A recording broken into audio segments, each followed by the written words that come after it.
referring to the direct revelation at the start between God and prophet, not what we have today.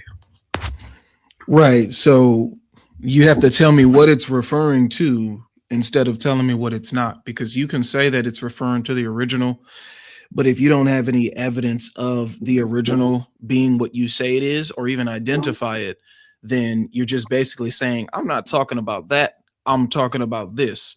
But you have to tell me what the this is, or else the conversation kind of is gonna it goes nowhere.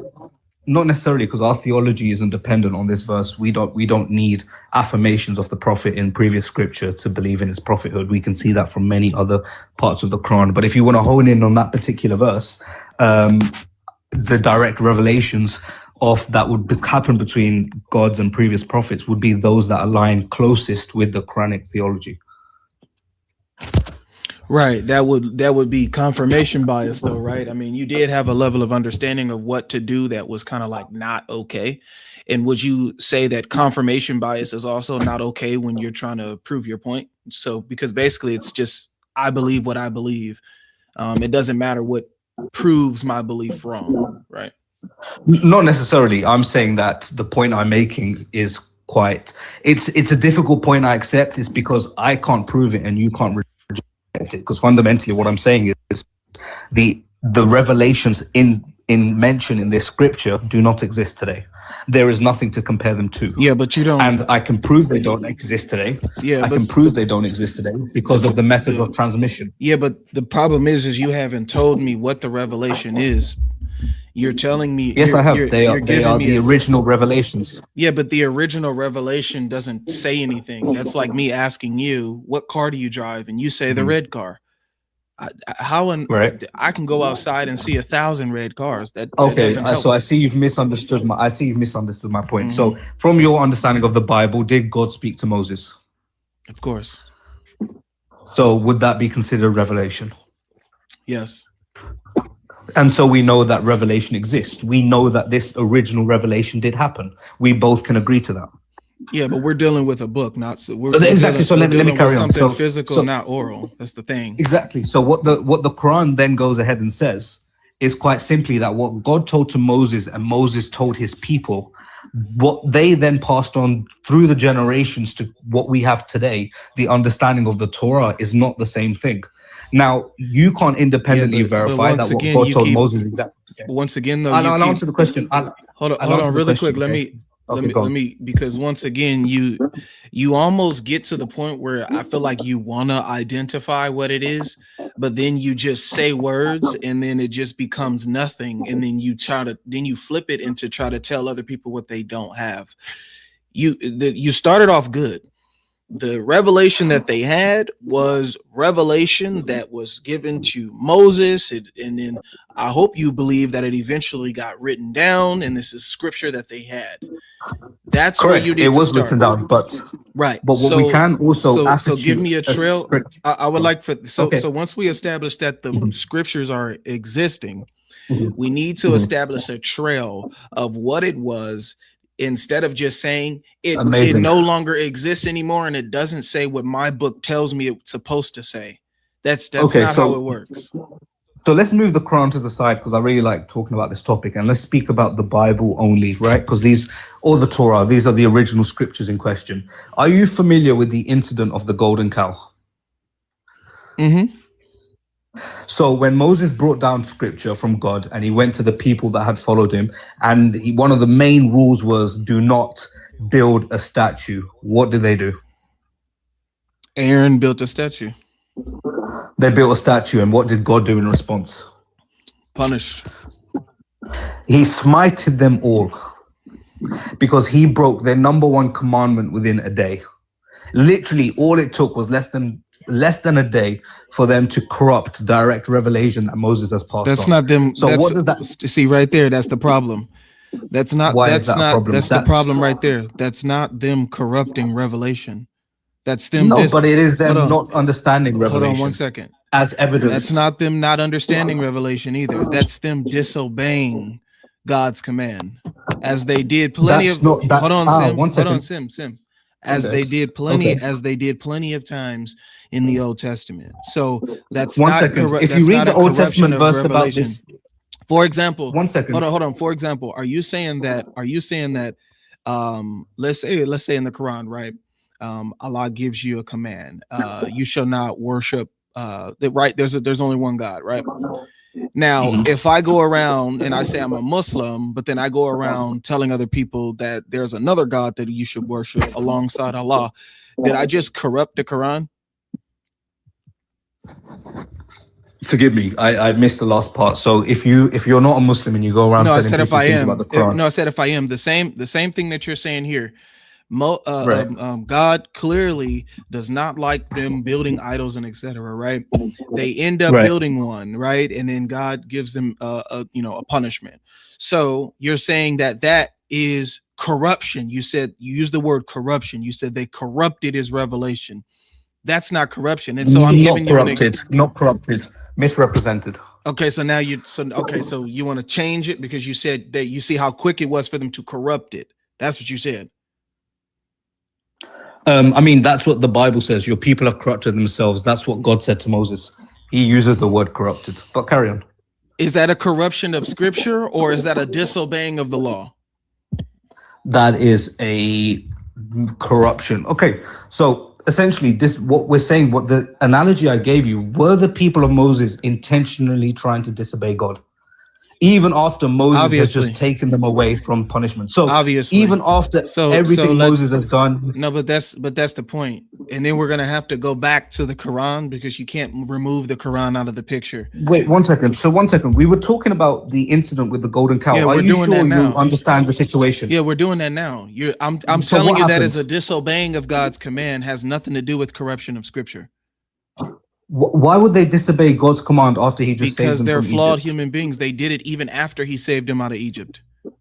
Interesting. So they're flawed human beings. So you believe the very same flawed human beings will be able to transmit scripture absolutely correctly, without flaw, to today, 2,000 years later. My man. By your very argument. Are you serious? So are you, wait. Are the men that transmitted the Quran flawed human beings?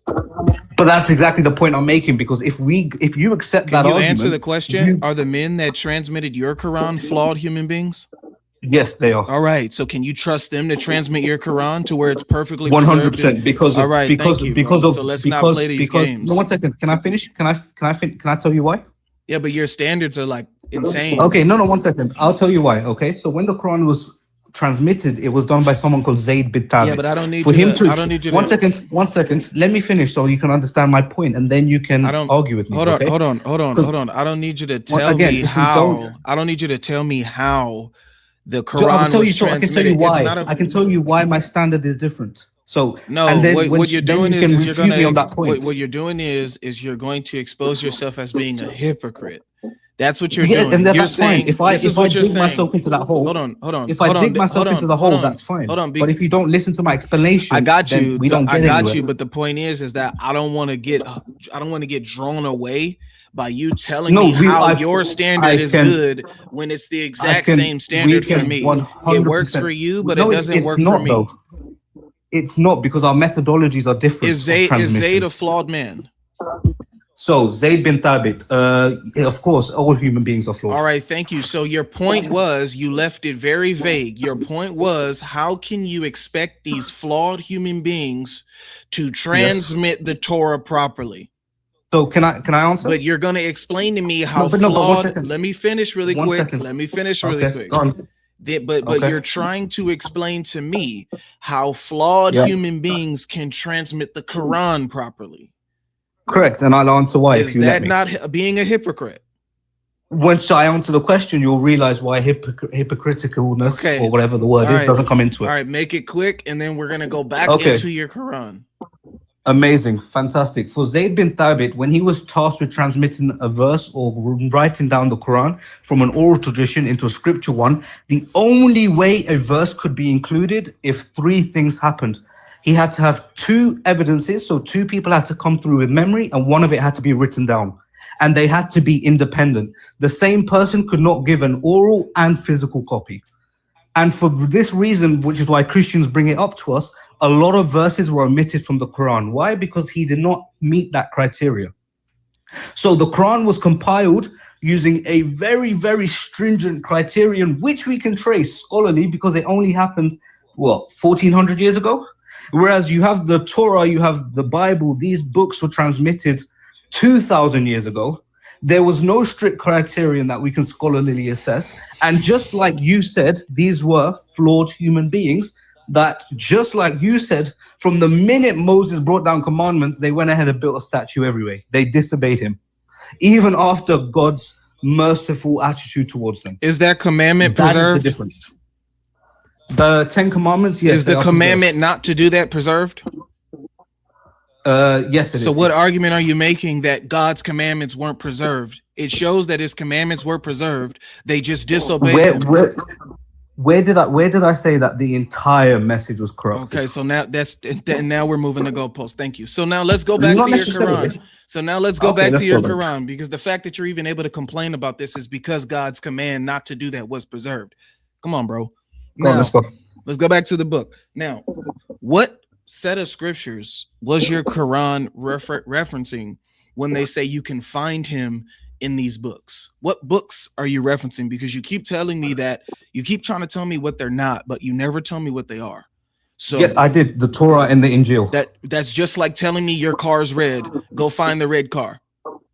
Okay, so the exact revelation they speak about is God speaking to the prophets that transmitted that book. Is there a book? It is that. Is there a book, chapter, verse? There is. Nope. So then what kind of book is this? So it's the same way. So wait 1 second. How was the Torah transmitted? Because Moses never wrote the Torah. Does this book have chapters? Once it was compiled, once the messages were compiled. Okay, sure. so what chapter is Muhammad's description is in? What Muslims do is they look at some of them. We can see them, like I said, Deuteronomy. There is some post hoc clarification there. We see some elements in John, but if we had the originals, as we say, we may find more. So your God believes that John is the Injil? The gospel, yes. Yes, that's what I'm saying. So your God believes that the gospel of John is the Injil? Not necessarily, no. You're missing my point, my friend. Well, then I'm still confused. And so does your God believe? So one second. Hold on, really quick. I'm asking you a question on two things that you said. Okay. Does your God also believe that the book of you said what is Deuteronomy 18? Does your God believe the book of Deuteronomy is the Torah? Okay, amazing. So I'll answer this very carefully. First, you want to know what these books are. So the Quranic, in the way all books are transmitted in the Quranic sense, is books do not float down from heaven. God speaks to his prophets, and they would either write this down or orally transmit it, and things would eventually be written down. Okay, so immediately there's no floaty books. So the thing that we call the Quran or the Torah or the Injil is the direct and primary source of revelation, which is God speaking to a prophet. That is the only thing that can confidently be called one of those three. Yeah, but your book says your book says the description can be found written in something. So I'm asking you what chapter I'm asking you what chapter in the book that your God is talking about can we find Muhammad? What, written? Yeah, it's on the screen. It says written. Let's have a look. Let me read the Arabic.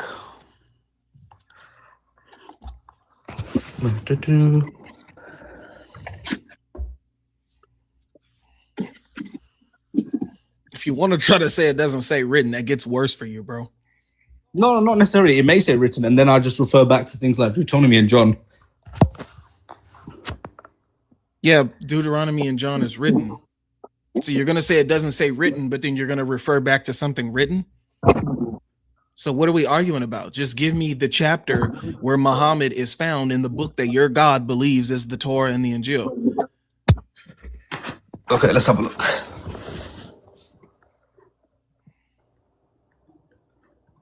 Somebody is like spam reporting my live, bro. It's so weird, dude. What are you guys doing?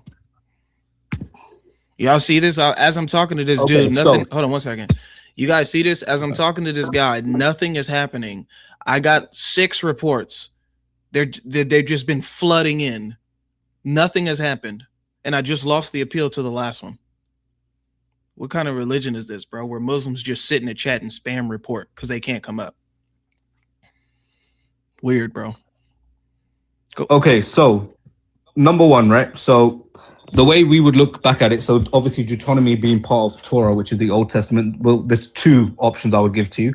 Let me just pull up my note quickly. Okay, yeah. So I already gave you 18:18, which was, I will raise up for them a prophet like you from among their brethren. I'll put my words in his mouth. The Islamic interpretation of this verse you can read from Ibn Kathir is, so like you, meaning similar to Moses, so both had law, governance, and leadership from among their brethren, so not Israelites. Israelites, brethren, so that's descendants of Ishmael, which is Arabs, as you would say. And I will put my words in his mouth. You said among their brethren, so not Israelites? Amongst brethren. So not Israelites? Not Israelites, correct. Where in the world did you get that from? Give me any commentary that says that it's not Israelites. Okay, tell me about Moses. What do you know about Moses? No. Give me a commentary where you can remove an Israelite from that. Okay, so quite simply, right? In Islamic eschatology, an Israelite is someone who's the descendant of Isaac. I asked you about Islam. I asked you about biblical. But I am a Muslim, and that is my understanding. If you disagree with that, that's fine. But remember, we just said 1 second. But remember, we just said that it's not fair to bring your Islamic understanding and blanket it over my book, especially when you haven't even established how you even know to get here. For example, does Muhammad ever tell you that he's in Deuteronomy? No, he doesn't. So how do you know to come to Deuteronomy? Are you just scavenging whatever anybody says is scripture and then go to try to find Muhammad when it satisfies you? But this is interesting. Do we not do the same for Jesus in the Old Testament? Do Christians not do the same thing? Because for 2,000 years before Jesus, Jews that followed the Old Testament never believed in the Trinity. They believed in a duality. There was you guys do the very same post hoc clarification. I like how you want to shift the conversation, but please, I'm not shifting the conversation, but please remain focused. Please remain focused. One second. I am remaining focused. Okay, so are you admitting that you wait? So are you admitting that you are just coming to random scripture you don't even know if your prophet believed he was in and made him and put him in there? Is that what you're saying? No, that's what you're trying to say. What we're doing with Jesus by countering. So I'm telling you that's what. Hold on. No. I'm telling you that's what you're doing. I'm telling you that. And then you countered with, isn't that what you guys do with Jesus? So are you saying that you do put Muhammad into any set of scripture that you think makes your understanding of this verse applicable? Or is that what you're saying that you do? What we do is, based on our theological tenets, when we read these scriptures, we infer that they refer to the prophet. Yes. All right. Now, thank you. So I'm glad that you admit that you just go outside of your book in the unknown and go try to find him anywhere. How do you know to come to Deuteronomy? Because that is the canonized version of the Bible that we hold today. We would read all of it and we would determine which parts refer to the prophet. Okay. And so how did you know that is? So do you believe Deuteronomy is scripture then? Like I said, you guys refer to the Bible. It's not about what we refer to. Remember, your God sent a revelation down. No. Hold on. What I mean by that is, you have to let the point land before you interject. Notice when I interject on you, I let you land the point. You're trying to hear what I'm saying too fast and then respond. Your God gave a revelation to Muhammad, and then he tells people he's written in the Torah.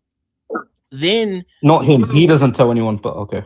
He says what your God told him to say. And so and within that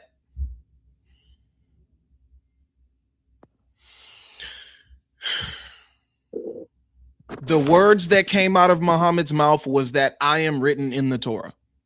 Simple as that, bro. You don't know what the Torah is outside of your Quran. He never details what the Torah is. You have to find out what the Torah is. How did you find out what the Torah is? Who told you what the Torah is, bro? The prophet. Where does Muhammad say Deuteronomy is the Torah? Where is the Deuteronomy found, my friend? That's the point. Where does he tell you where to find Deuteronomy? And where does he even say Deuteronomy is part of the Torah? How did you know this?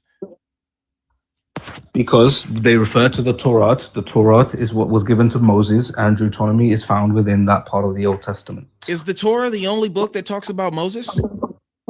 The Torah is the only book the Quran mentions explicitly by name, but we do accept that there were obviously other written scriptures. But if you don't know what the Torah is, I can apply the Torah to the Talmud. We know that the Torah was the revelation between God and Moses. Based on what?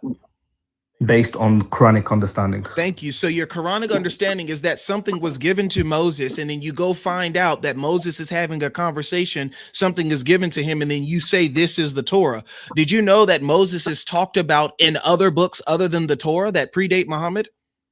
Correct, but how many of so those why don't books you talk so about why revelation? So why don't wait hold on so why don't you apply your standard of what you know the Torah is to these other books? Why can't the books that talk about Moses, why can't the books that talk about Moses also then be the Torah too? How did you know to come to hold on one second, how did you know to establish Deuteronomy as the Torah? Simply because it talks about Moses. Because Moses' teachings is what's known as the Torah. How do you know that that's okay? So you validate that those are Moses' teachings coming out of the Torah. How? That is what the Quranic principle is. I mean, you're going in circles here, my friend. What do you mean? What do you mean? The Quranic principles. So do you know that Moses told us that Aaron built the golden calf? Sure. Do you believe Aaron built the golden calf? If the Bible says that, I will not take it as first light. But I thought you said Moses. But I thought you said Moses told us what happened. I thought you said Moses told us what was going on. I thought you said Moses is detailing what is going on within those books. So this is the mistake you're making. You're conflating two truths. I believe that the Quran refers to the Torah as Moses' teachings. I do not believe what you have today that you would present to me as Moses' teachings. Moses taught us what his teachings. Moses taught us. One second. Moses taught us what the children of Moses taught us what the children of Israel did. One second. You're not understanding my argument at all. What you present to me as the Bible. Did Moses teach us Aaron built the golden calf? My friend, if you went to a shop and you brought a Bible and you put it in my hand and said, this is Moses' teaching, the Torah, I do not believe that that is the Torah. Because I don't believe but you do though because you came to it to find out what Moses taught. Again. No, because we can see okay, what Moses then what taught in our own Quran. Okay, well then what do you go to outside of the Quran to find out what Moses taught? We don't need to. Now you don't need to. You just used it. You just used it this whole time. Now you don't need to. No, 1 second. We don't need to go to Moses to see what he taught. Similarly, you don't need to go to the Torah to see what Jesus taught. We just need what Muhammad taught to be Muslims. I mean, that is a preposterous argument, and quite frankly, you're letting yourself down with that. Why would you follow this religion that forces you to do this? Does Muhammad it forces you to do what you're doing now? We just had a regular conversation about Moses and the Torah and etc. As soon as I prompted you to give me real evidence as to how you know that this is actually what Moses taught, how do you know that your prophet is in Deuteronomy? What prompted you to come to Deuteronomy? Where'd you get that information from? Now you're saying, right, I don't need this stuff. It doesn't matter if I have to do it or not. It doesn't matter. So you're basically just spitting out words. And then when you realize the problem, you say, whatever, I don't need it because I have the Quran. That's the problem with your religion, because the reason why we're even having a conversation about the Torah is because of your Quran.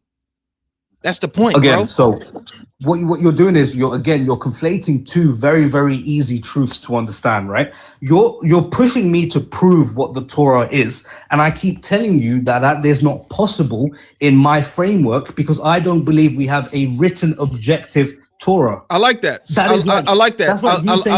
I like that. So you just said that it's impossible to identify the Torah given your Quranic framework. Correct.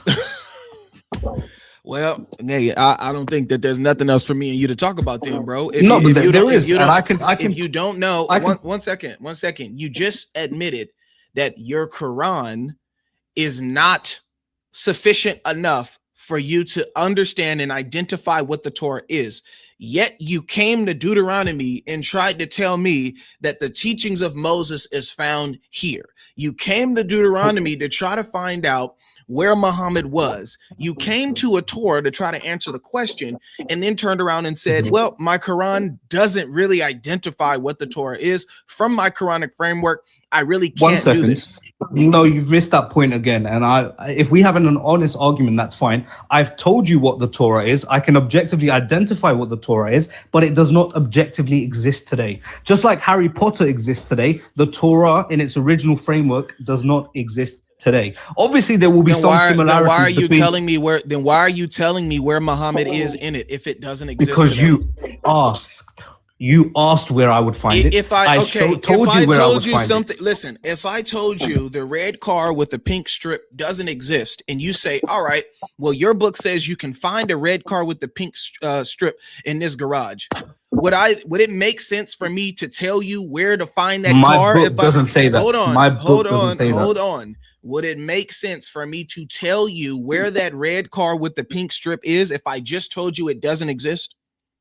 You're intentionally missing the point, my friend. No, just answer that really quick. I know what you're trying to say, but I'm trying to tell you what you sound like.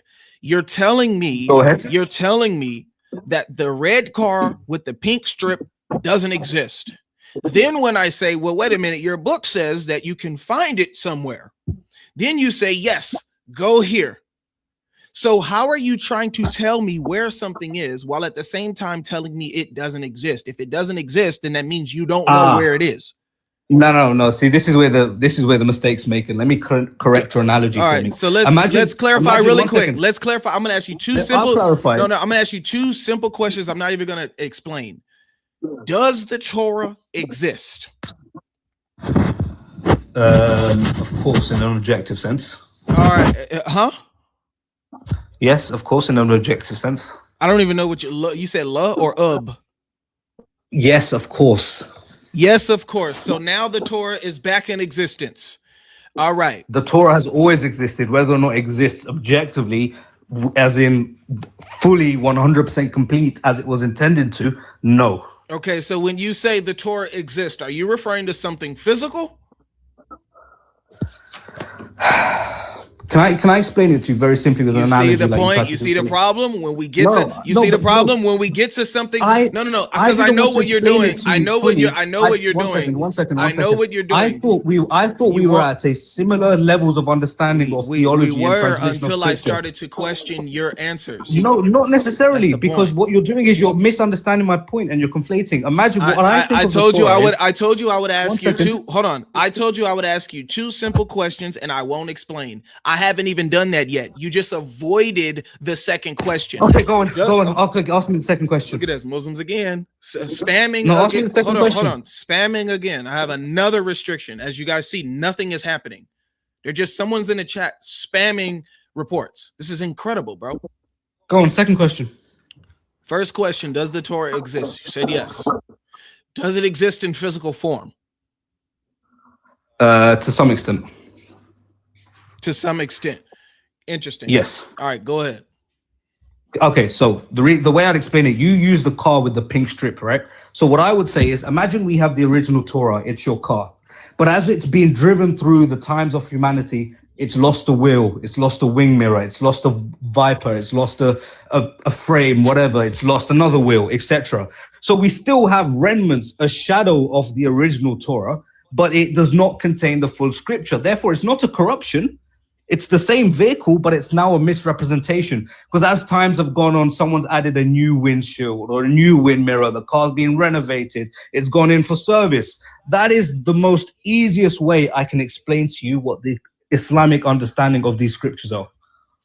Got it. Thank you. So now that's you making up stuff because you have no evidence to prove that that's actually what happened, and your Quran gets to just come filter out a book you don't even know. Actually, I can if you're willing to. I'm not done. I let you finish, bro.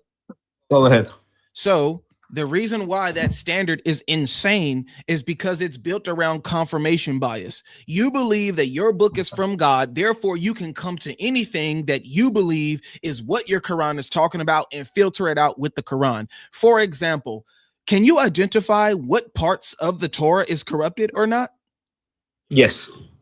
Okay, what part is, let's start with this. What parts of the Torah are good? Let's start with that first. The ones that align with core monotheistic beliefs. Does that mean that it's corrupted?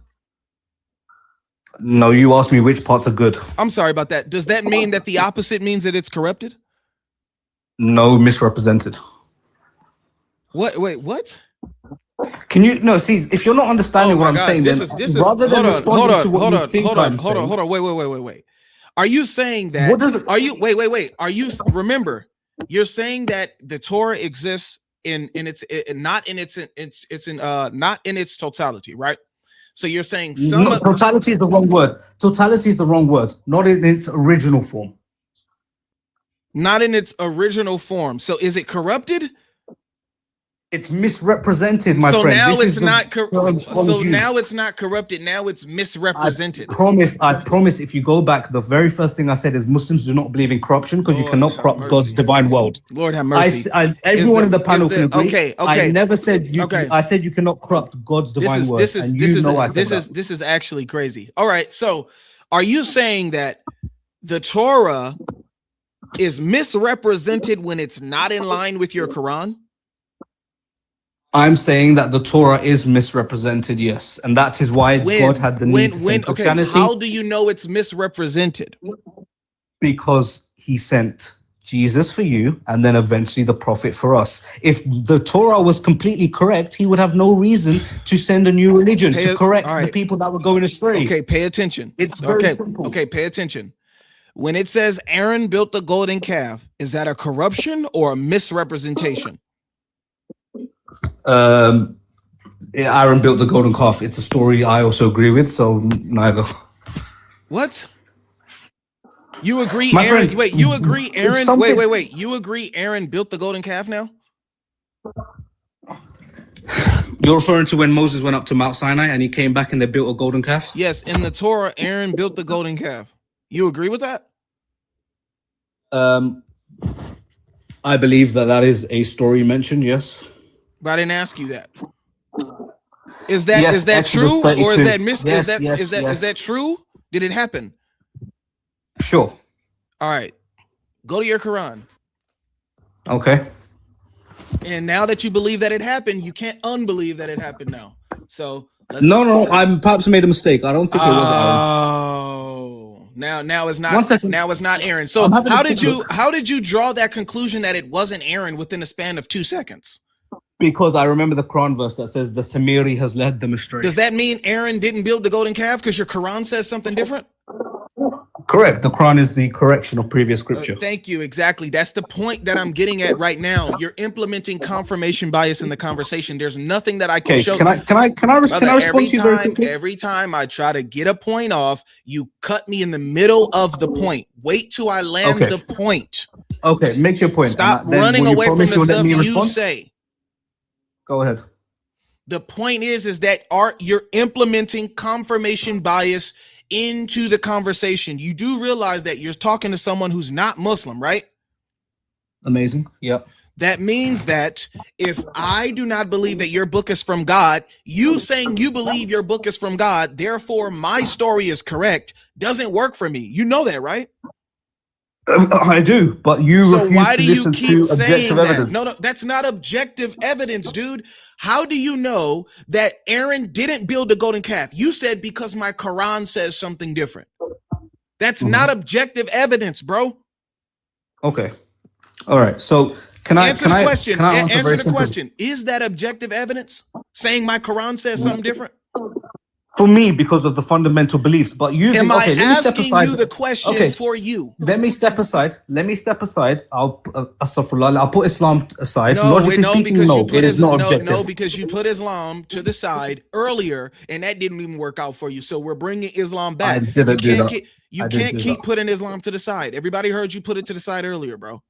When did I put it to the side? You said let's take the Quran out of the picture and talk about the Torah. Then that's what we did. Okay, yeah, fine.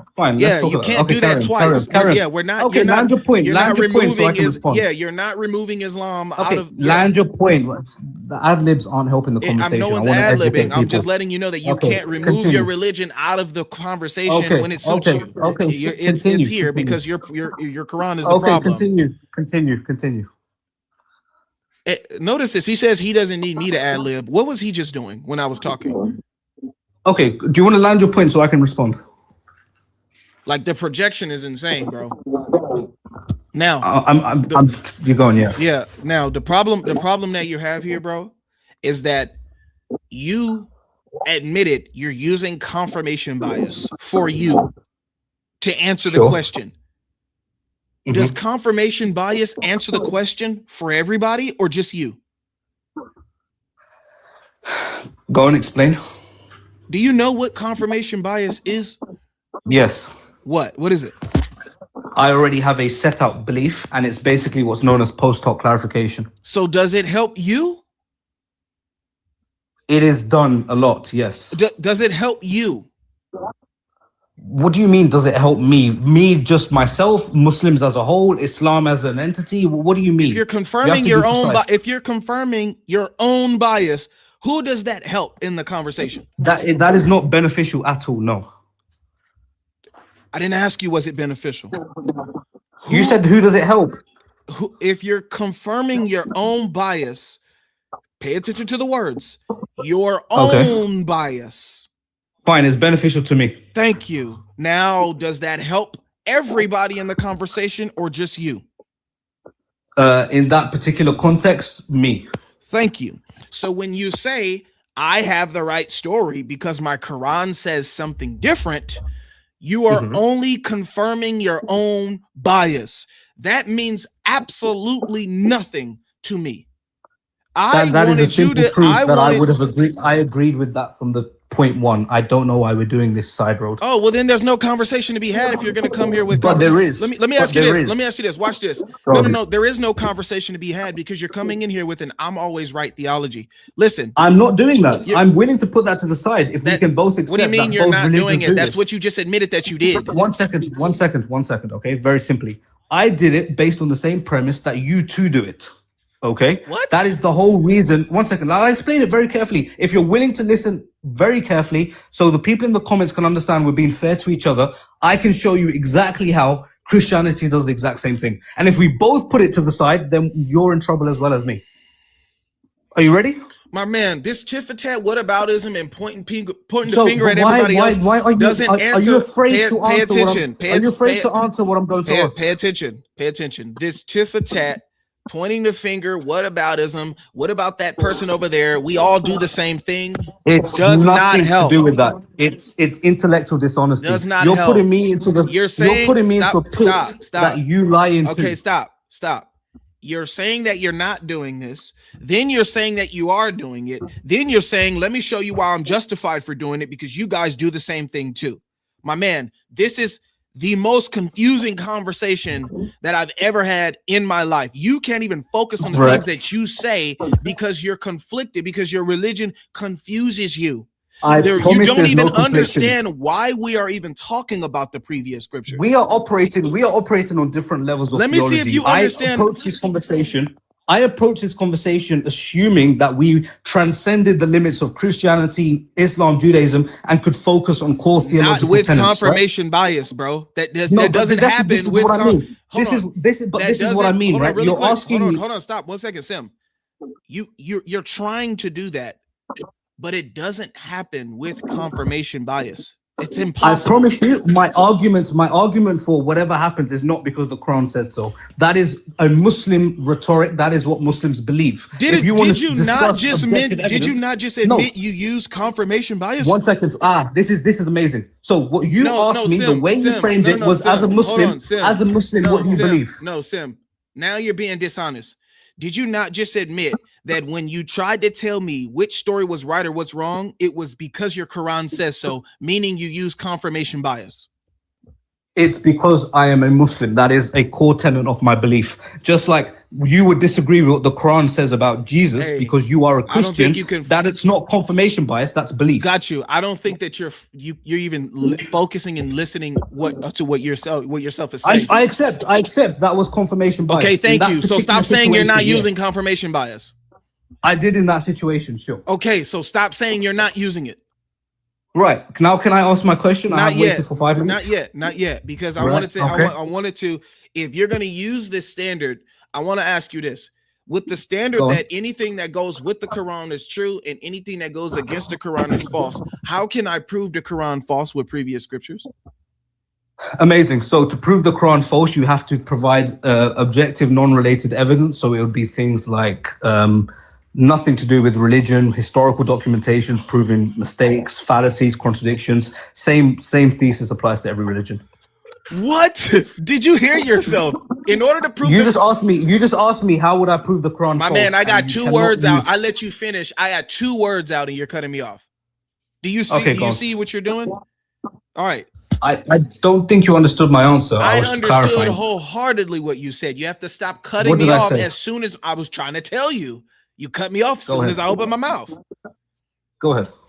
You said one of your reasons, in order for us to prove the Quran false, I could not use anything that has to do with religion. Do you hear yourself? No. You've completely misinterpreted that. Wait here. I'm on YouTube, bro. You're being recorded. Yeah, go ahead. So I'm gonna play it to you, and if you say you didn't say that, I'll just move to the next guest, bro. Okay. What is this, bro?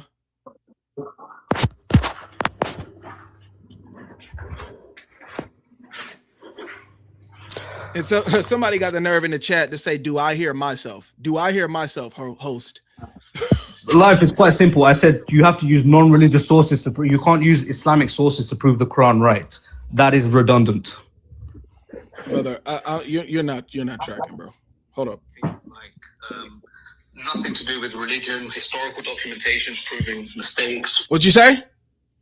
Amazing. Nothing to do with religion. Yes. You have to provide objective, non-related evidence. So it would be things like nothing to do with religion, historical documentation, proving mistakes, fallacies, contradictions. Correct. I can't use Islam. Wait, give me a second.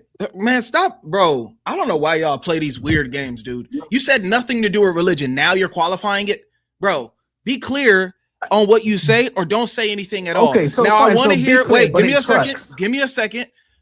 Where's Maya at? Not the Christian Maya. Where's the Maya that told me, do I hear myself?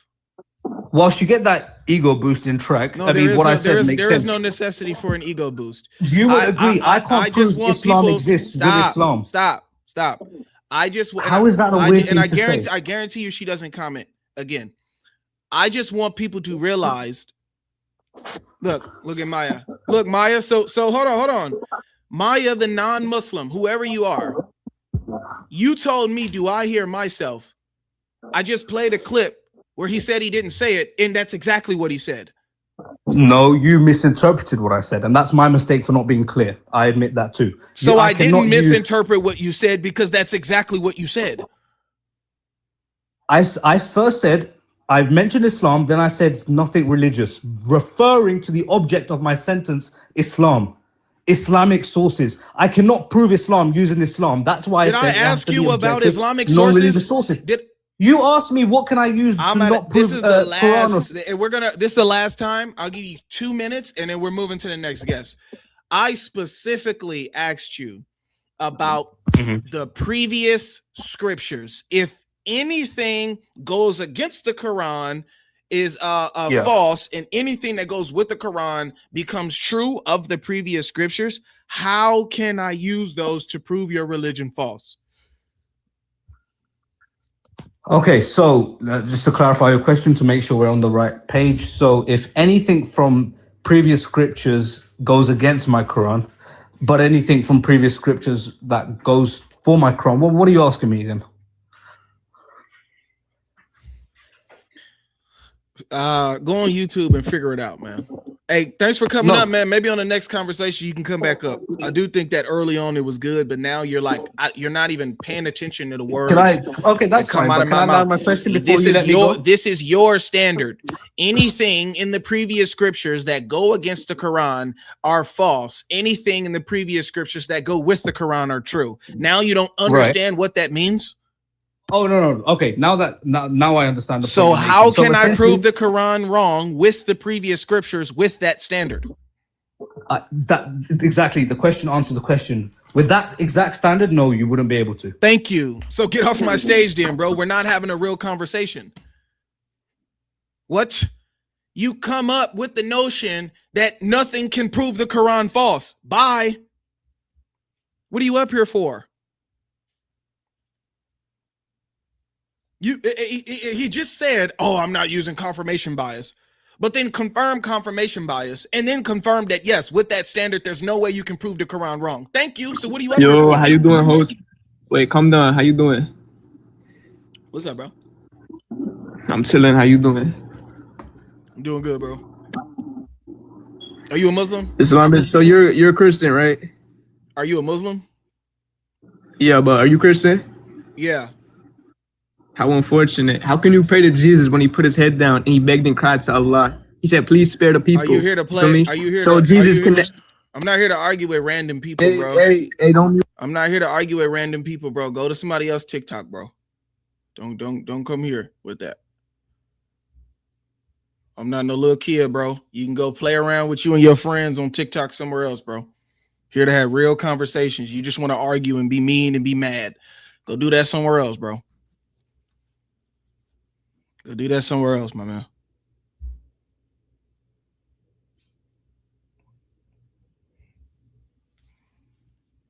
Dude, 2 seconds on stage, already full Muslim. He don't even want to hear nothing nobody else got to say. He want to run away from the topic. Can't defend Islam. And if I would have even addressed what he said on Christianity, he would have just been yelling and screaming and mad anyway. This is what Islam teaches you, bro. Manifest, yell, confuse yourself, and then act like we're the problem because you confused yourself. You confused yourself, said so much yes, no within 30 minutes of that conversation. And for some reason, they look at us like we did something wrong.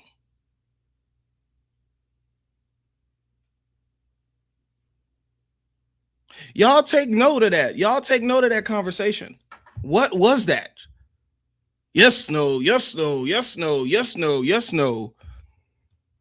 This dude said he wasn't using confirmation bias and then began to use confirmation bias and then said he wasn't using confirmation bias within the span of 10 to 15 minutes. And then proceeded to act like he didn't understand what confirmation bias was at the end of the conversation. And then admitted, yes, with that standard that I hold, there's no way you can prove the Quran false.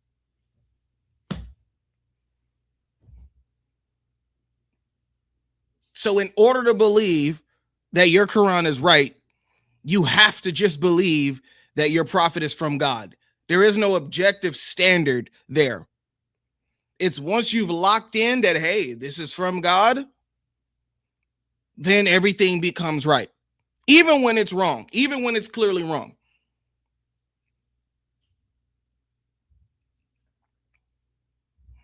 I don't know why you're requesting up again, bro. Like, respectfully, on another live and the next time I go live or something like that, you're more than welcome to come up on the stage. But there's nothing else for us to discuss because you believe that your Quran is from God. Therefore, you believe that anything that I say to you about your Quran automatically becomes false simply because your Quran says something. If you have to just submit to your Quran being right because you believe it's from God, when your Quran points you to stuff and it becomes wrong, then that's it. I know your reasoning. You said, so you're saying in the chat, you didn't let me apply rational reasoning. I know your reasoning. Your reasoning is because in your head, you've made the Quran from God. Therefore, if it is really from God, everything that it says is true. I already know your guys' position. So let's not play this. If I let you up, we're talking about we're talking about something different. We're not going to go back and forth about this same topic. So if you want to come up, we're going to switch subjects. Hi. Yeah, let's talk about the crucifixion. Okay, let's go for it.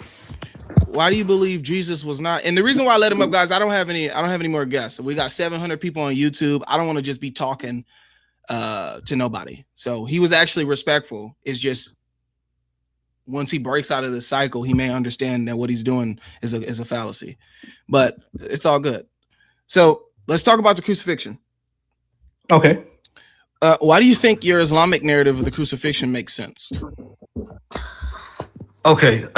Without falling into the trap of the old one, of the old conversation we had, it is quite simply because the tenets, I am a Muslim, putting things to the side, Islam aside, I think somebody being crucified and resurrecting for one's sins is just logically redundant.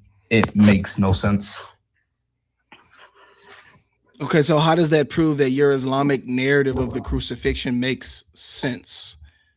So I'm asking you about the telling of what happened Islamically, not your issue with the understanding of what Christianity teaches. Okay, yes. So 100%. So the way I'd answer is, number one, historically, we know a crucifixion happened. So number one, we can both agree that someone was crucified. Two, I have a logical issue with God crucifying himself and resurrecting. And so the Christian narrative makes no sense to me. The Jewish narrative doesn't exist because they never spoke about it. So the only other narrative left is the Islamic one. That's its process of elimination. Okay, so that's how it works. So I don't like the narrative. I don't like the assumption that this is happening in the Bible, and my Quran says that it was made to appear so. So therefore, I'm justified in believing that my narrative is true. Not necessarily. I'm a revert Muslim. So one of the main things I looked at before picking a religion was the crucifixion, because that will be the biggest. If the crucifixion happened, everyone should be Christian, no doubt about it. But if you can find issues with it, go on. Can I read you something that your religion tells you about the crucifixion? Go ahead. Okay, so Ibn Kathir says that Jesus was in the room with 12 to 17 of his disciples. Okay. Which one of those disciples said that Jesus was not crucified? And as a matter of fact, it was a young boy who asked Jesus to be crucified 3 times. And then he was risen up and that young boy got crucified for him. Because if he's in there with 12 to 17 of his disciples, all of them should be saying this. We should have a load of information in the early history of Jesus's followers, but we have absolutely none. So what you just said is that in the Islamic tafsir of the event, what is the question you're asking me? In the tafsir, they try to explain the verse by saying Jesus was in there with 12 to 17 of his disciples. That means that 12 to 17 of his disciples would have known that he was not crucified. Right? Right. What does the early history coming from Jesus's disciples claim that they said happened? This tafsir about the 12 to 17 disciples, I've never come across. What verse was the tafsir about? 4:157. The only verse that tries to say the crucifixion didn't happen. Okay, so the report attributed to Ibn Abbas, before Isa was raised, he came to his companions.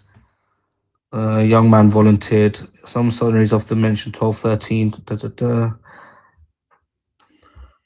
17. Okay, yeah. So that tafsir exists. So you're saying if the tafsir is correct, why did the disciples not tell people, well, actually, it wasn't Jesus? Why do we not have the retelling of this coming from any disciple ever? Okay. And you're basing, how do you know you don't have that? What do you mean? How do I know we don't have it? Because the early history, they all said that he was crucified. His early disciples claimed he was crucified. Using that very, very same logic you applied to me earlier, which non-Christian sources say that? Which non-Christian sources? Cornelius Tacitus. Yes. Cornelius says that the disciples told everyone that Jesus was crucified. Oh, you're saying does Cornelius say the disciples told him?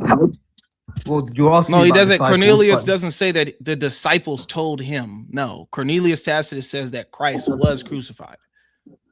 Right. Okay. So the question you asked me was why doesn't history back me up in the disciples saying, look, actually it was someone that took the face of Jesus? I'm asking the same question with the principle you applied to me, that not to use confirmation bias, not to use your own sources, non-Christianity wise, non-religious. What are you talking about? So basically, in the previous question, are you gonna answer? Hold on. I know I didn't bring you back up for you to divert and run away from the point again. You need to answer. Okay. You need to answer some of these questions, my man. Okay, no, I cannot provide evidence. Thank you. That's exactly. That's all you should have said, bro. Like, you don't have to flip the script on me, dude. That's fine, but I don't understand why that makes Islamic theology redundant. And that's why when you answer the question honestly, then we can get to discuss. But if you start diverting, it's like we probably won't even ever get anywhere because I have to flush out the diversion. Okay, go ahead. My thing is this. Can you provide me where he got this story from? Does this derive from anywhere? Who, Ibn Kathir? Yes. Very interesting. I've personally not seen this tafsir before, but it's apparently derived from Ibn Abbas, which was a Sahaba of the Prophet, so I can only assume it came from a hadith. Actually, it must have come from a hadith because the tafsir alludes to it. Okay. I would like to give you some homework. Please try to find me any hadith where Muhammad details the crucifixion event. Okay. I know a few from the top of my head. I wouldn't want. There is none, but I mean, I'm helping you out. There is none. Muhammad never details the crucifixion event. He never tells you what happened, at all. There are hadiths that mention what happened. Well, to an extent, they summarize the Quranic terms. They don't add any more detail. Yes, I agree with that, but they do discuss the verse. So where did all of this detail come from? This isn't an opinion. This isn't just an opinion. This is a full-blown story. You want me to? Which is why I can't debate it, because Ibn Tafsir is not divinely, like whatever he says is not divine. It's not objective. I've never heard this before. I don't know where he got that information from. Yeah. But neither am I going to put him down. I'm just not educated enough on that topic. Yeah. So here's the reason. The reason why is that because there hasn't been a single Muslim that can identify where in the world did this story come from, where does it originate, and it can track a trace. So this guy, Ibn Kathir, put this in his tafsir. We know that this story, if it's coming after Muhammad, would have to at least date out 600 plus years. Right. And if you can establish where on earth that they even get this story from, then that one can prove that these guys have made up a story about Christ. Right. Because how on earth would they know that this is what happened? The hadith speaks about which one will take my place. Is that not paraphrasing what the Quran says about the incident? That's the added details. That's the point. I'm asking you about the details. The day is detailed. Where in the world did he get all of these details of the day from? So what he does in that tafsir is, for 70% of it, I can see whilst discussing that verse, he's referencing other verses about the event. I mean, that about 70% of it, I can see. The things about the little kid you said, I'm not seeing that in the tafsir. I don't know what that's about. You're not seeing that in the tafsir? Go to 4150. Oh, well, young man, young boy. I mean, it doesn't matter, bro. Young man, young boy. Okay. Jesus says that the person is too young. So we don't need to split hairs on what you understood by that. Okay, let's have a look. Let me bring it up as well. Quran 4157. Yeah, 4157. And then what you want to do is if you're on a computer, click Control F and just type in the word 12, and then it'll pop up. And I'll read it here too while you're getting it up. It says, when the king's deputy in Jerusalem received these orders, he went with some Jews to the house that Isa was residing in. And he was then with 12, 13, or 17 of his companions. That day was a Friday in the evening. They surrounded Isa in the house. Yep. And when he felt that they would soon enter the house, or that he would sooner or later have to leave it, he said to his companions, who volunteers to be made to look like me, for which he will be my companion in paradise? A young man volunteered, but Isa thought that he was too young.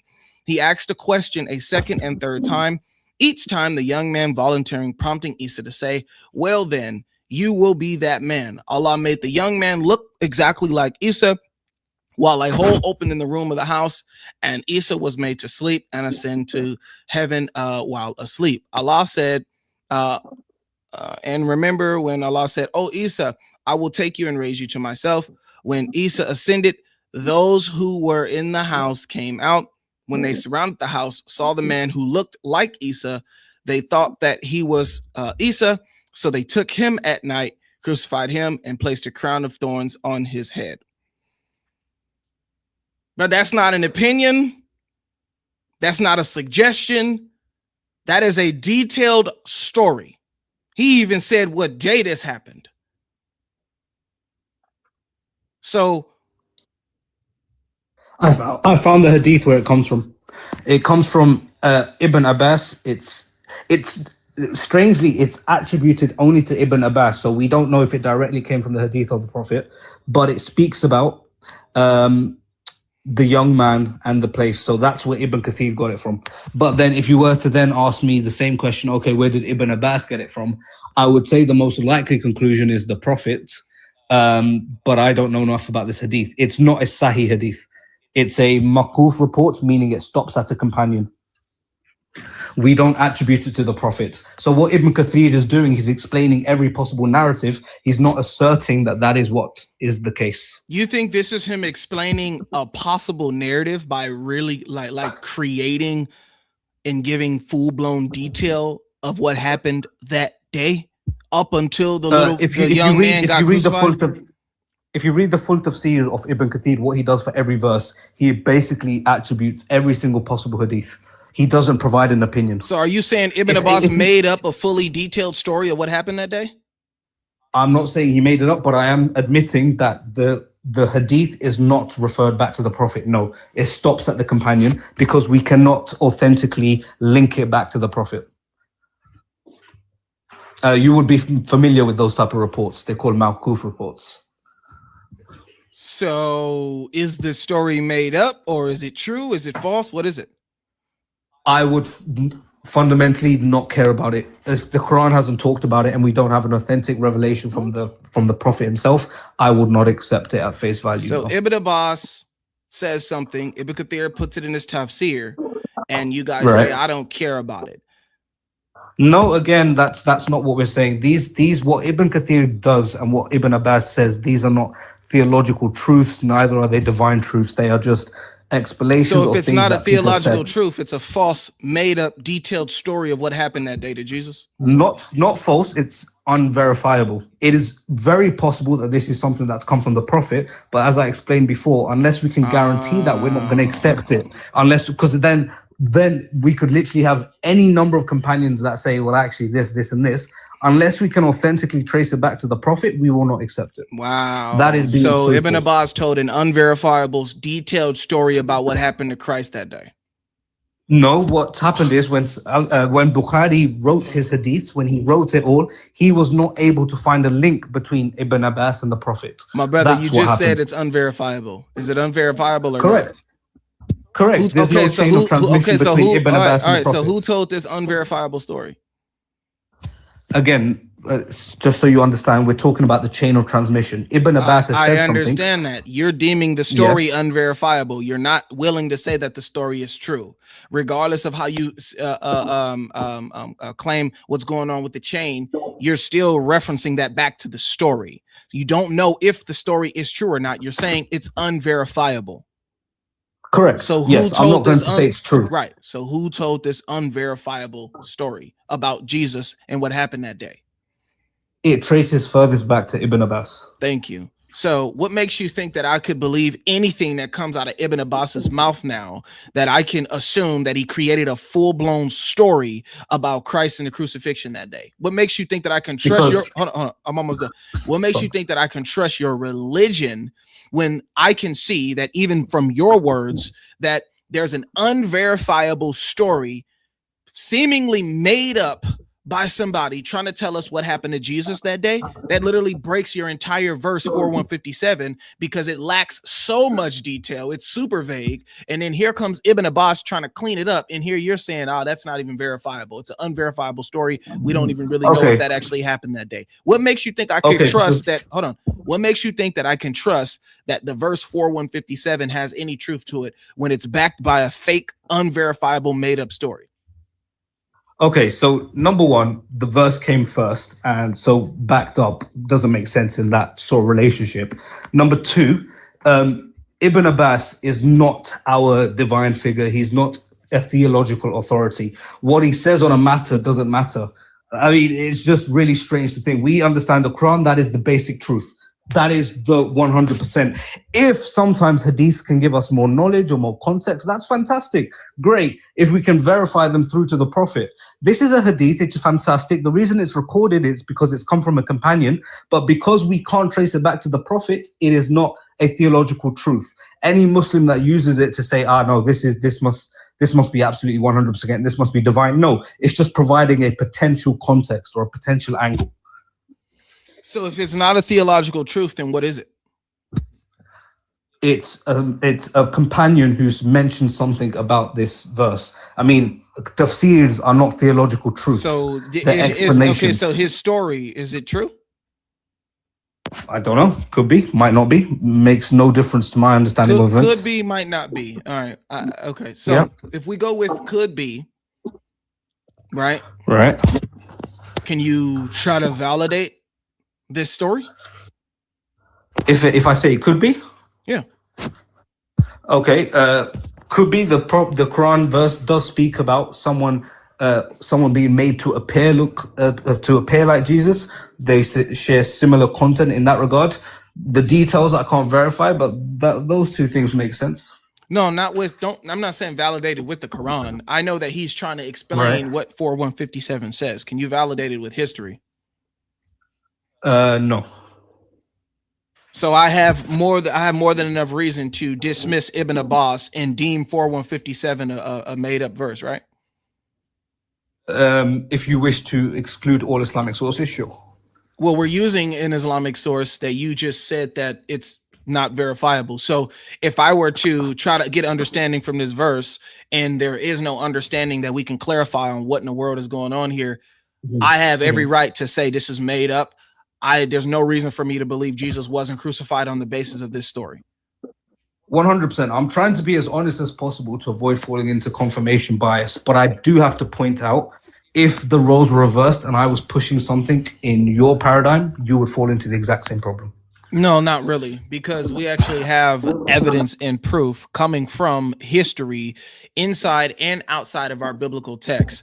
Second of all, we don't use confirmation bias for our biblical text because our biblical text is history while at the same time revelation. It's a mixture of it's a mixture of the two. But I'm not done with 4157 yet.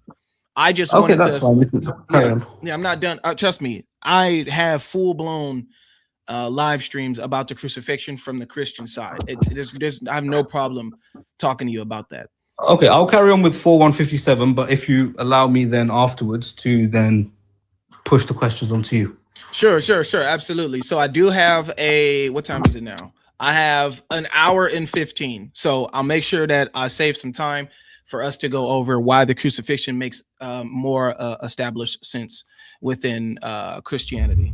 And I will be using the scholar here. Can you? Oh, he can't even see this book. Hold up. I will be using this book here. Can we trust the Gospels? For a scholarly understanding of what is. Who was the name of the author? Peter J. Williams. I've read that book. Yep. So I'm gonna be using that. So you can go ahead and get the book if you got it, or if you read it, pull it back up. We're gonna talk about what he says in this book, and if you have a direct refutation other than nuh-uh, or how can we say this, or a appeal to authority fallacy, then maybe we can actually get somewhere in the conversation. So look, I'm gonna bring my notes out from the book. And when we talk about the crucifixion in Christianity, we'll see where it goes. So now, your God says that it was made to appear so, right? Yeah. Okay. What does it was made to appear so mean? Since we can't get anywhere with this detailed story, what do you think that it means? It was the people that witnessed the crucifixion were made to believe that Jesus had been crucified. All right. And who were the people that witnessed the crucifixion? Is it everybody that was there? Yeah, so the Romans that ordered the crucifixion, anyone that was physically present at the event, sure. Anyone that was physically present at the event. All right, cool. So that would mean that your God made people believe Christ was on the cross. Correct. Okay. Now, what happened before Jesus was on the cross? Which narrative are you asking me in? Islamic history? Or Christian? We're dealing with like history. So Jesus was arrested. Okay. He was arrested for what? For being sacrilegious, for heresy, they called it. Heresy. Okay. And then what happened? He was taken to trial. By who? The Romans. And who sent him to be crucified? Amazing. So this is where history divulges. Of course, some people blame the Romans because they were the ones that actually sentenced him. But there's two other people that you could possibly blame. Number one, the rabbis that forced it to happen. Or thirdly, Jesus himself, because he didn't speak in his defense, did he? It's almost like that's a theological truth for you.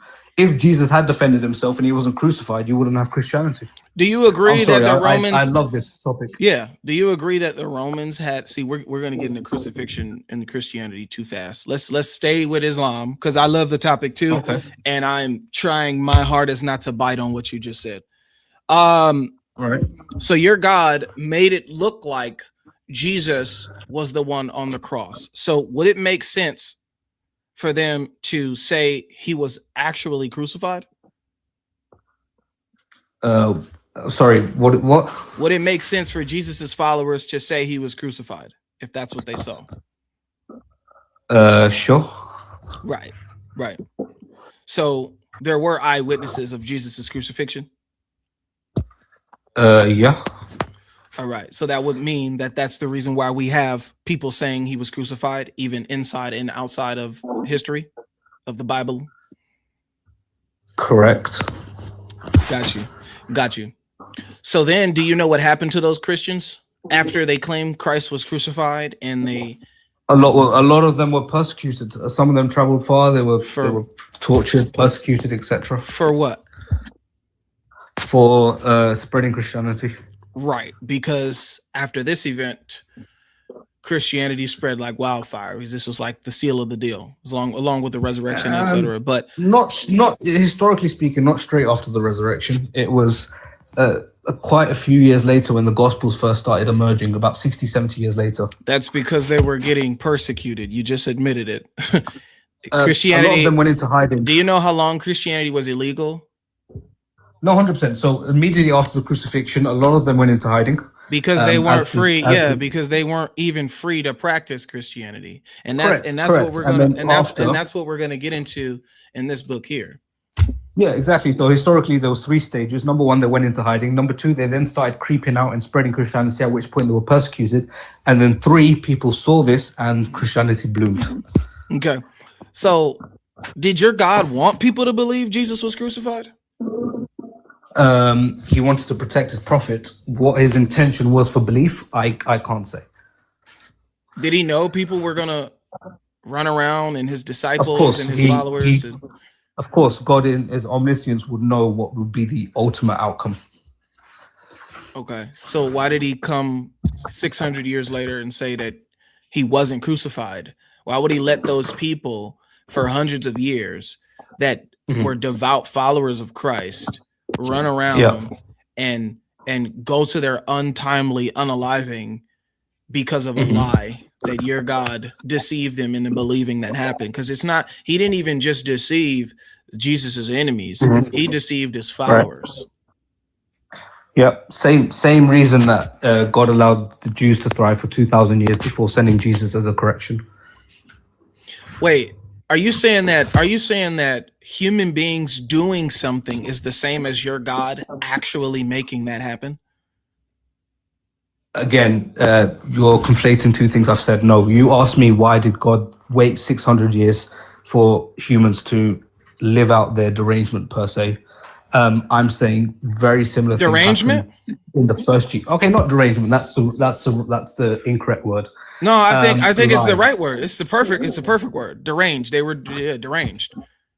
Why? Right, Why were they deranged? The original 600 years between the crucifixion and Islam. But why were they living out this deranged idea that Christ was crucified? Okay, because some people saw what appeared to be Christ crucified. There was perhaps, if we look at the tafsir, there was a close. Because of what was appeared to them. Because of who? Because of Allah, God. Right. So these people lived out a deranged idea of Christ being crucified because of Allah. Correct. Can you repeat that?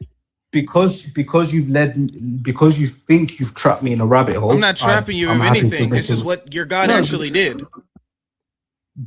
Okay. Just do me a favor. Let's repeat what I said and see if that actually sounds right to you.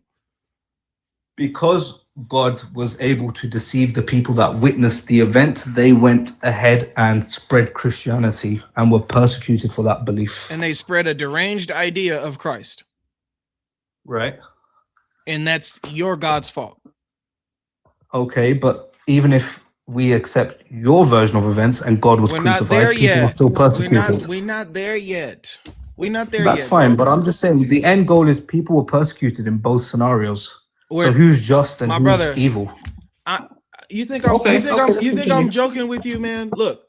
Okay, fine. Let's continue. More than ready. Look, dude. I keep thinking you can see me. I'm on YouTube. Bro, I am more than ready. I have studied the first couple of chapters of this book. I have it written down here. We are doing this. We're going over this. And book, have you read the critical responses to that book? Have I read the critical responses? No, you can give them to me though. Correct.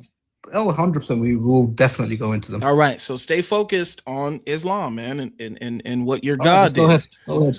Because right now, what you're presenting is more of an emotional argument. It's not a theological truth.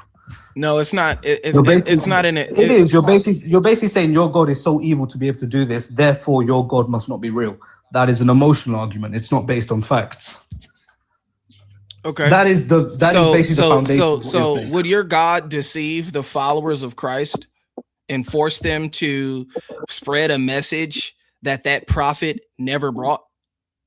1 second. So what God did was he protected his prophet, and people witnessed an event and were deceived. Okay, fine, indirectly by God's actions, and they believed what they saw. But what do you mean indirectly? You see how you had to say indirectly? You see how because you see how you had to say indirectly. That's not indirect. But life. Do you see the problem you're making? But that's not indirect. It's not the crucifixion that made people believe in Christ. It was the resurrection. Where was the deception in the resurrection? It was both. No, because God never did anything with the resurrection. Stop trying to divert to Christianity. It was both. Interesting. I forgot about that point. Stop trying to divert to Christianity. It was both. Stop trying to divert. Stop trying to divert. One second. No, I'm not. I'm talking about the Islamic principle. We don't believe in the resurrection, which is why the account is not morally ambiguous. The crucifixion alone will not lead to persecution because the matters would end. It is then the resurrection and the belief in the resurrection that led to it. I want to bite on this so bad, bro. Oh my God. Go and bite on it. No, that's what you want, bro. No, I don't want it. I want you to be able to answer that question. I can easily answer the question, but you're running from Allah. Stop running from Allah. Not running. No, I'm speakers. I'm just understood what you're saying. You're saying God is the reason. Did your God directly deceive everybody there, including Jesus's followers, or not? Yes. Thank you. So don't say indirectly because that's not true. Okay. And did he cause them to believe in a resurrection? My man, that is not. No, that's just yes or no. It's a yes or no. I've answered all your questions. We're dealing with the Islamic narrative. It's just a yes or no. It's just a yes or no, so we can be on the same page. We are dealing with the Islamic narrative. Is that a refusal to say yes or no? The resurrection is not an Islamic narrative. We're dealing with the Islamic narrative. So there is a gap in your Islamic logic. There's no need to talk about the resurrection because it doesn't exist in your Islamic narrative.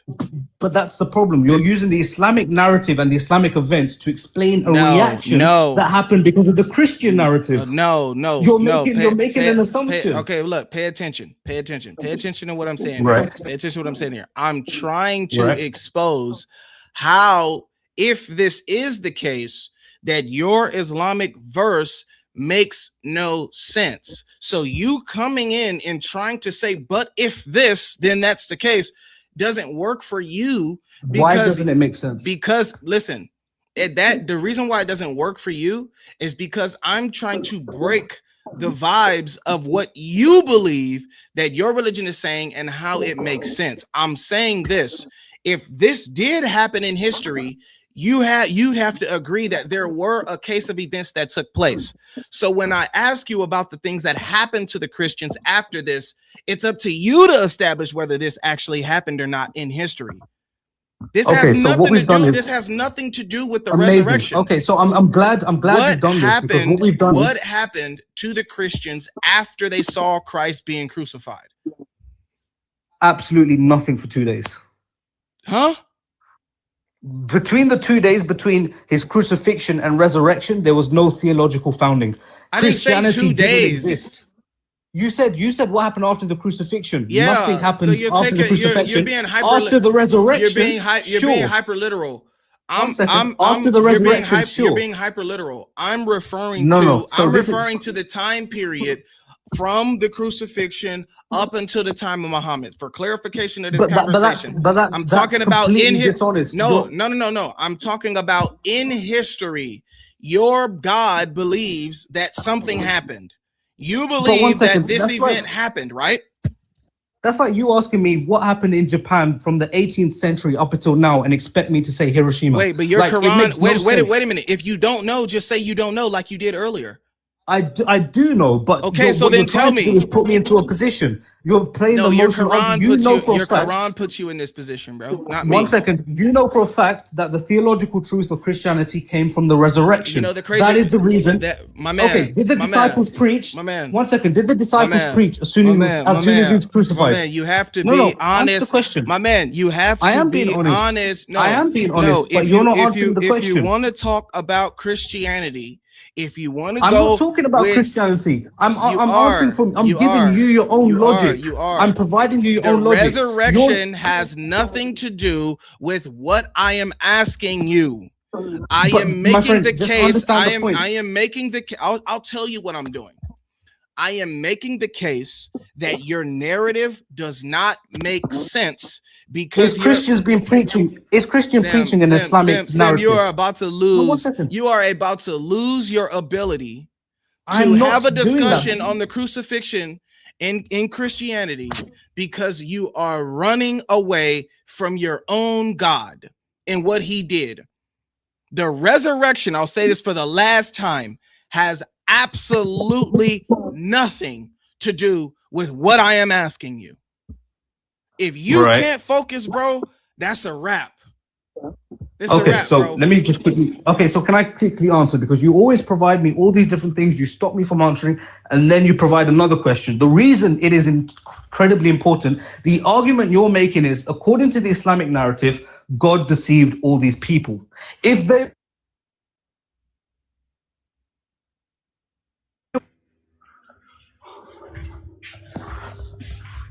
Hello, can you hear me?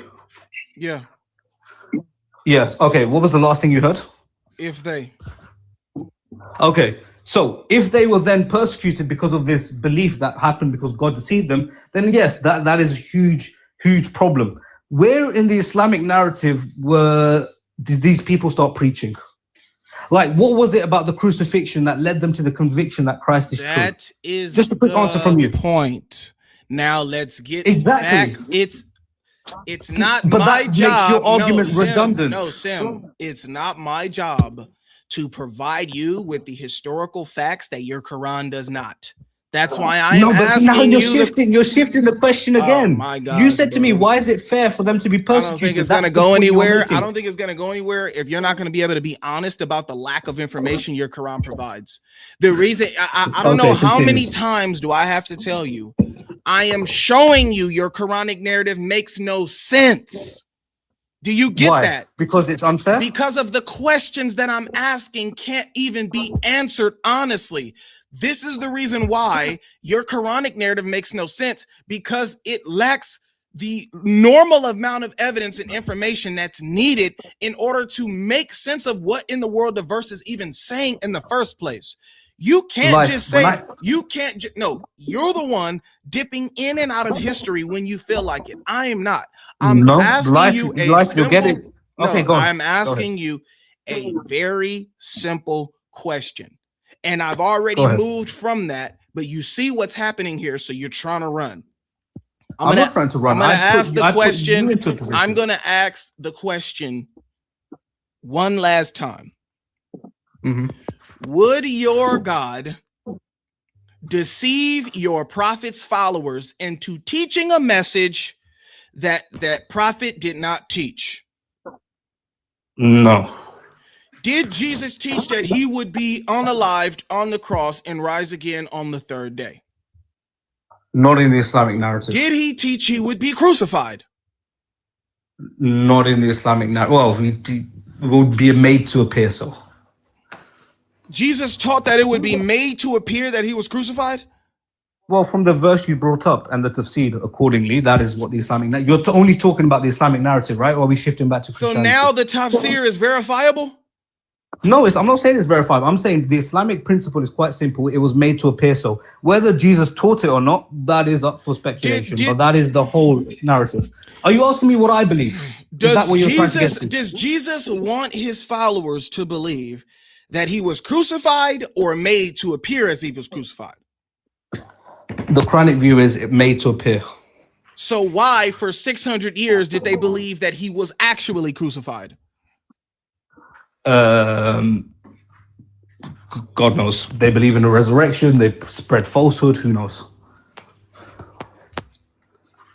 I mean, this isn't theological evidence. This is, I don't understand what your argument is getting to. You're trying to explain why did humans believe something and why their belief of something validates your position. Perhaps it was lucrative, but then, okay, fine. You'll be like, no, well, actually, they were persecuted. Okay, fine. What it was the conviction of their socioeconomics. I mean, there's so many different questions. What are you asking?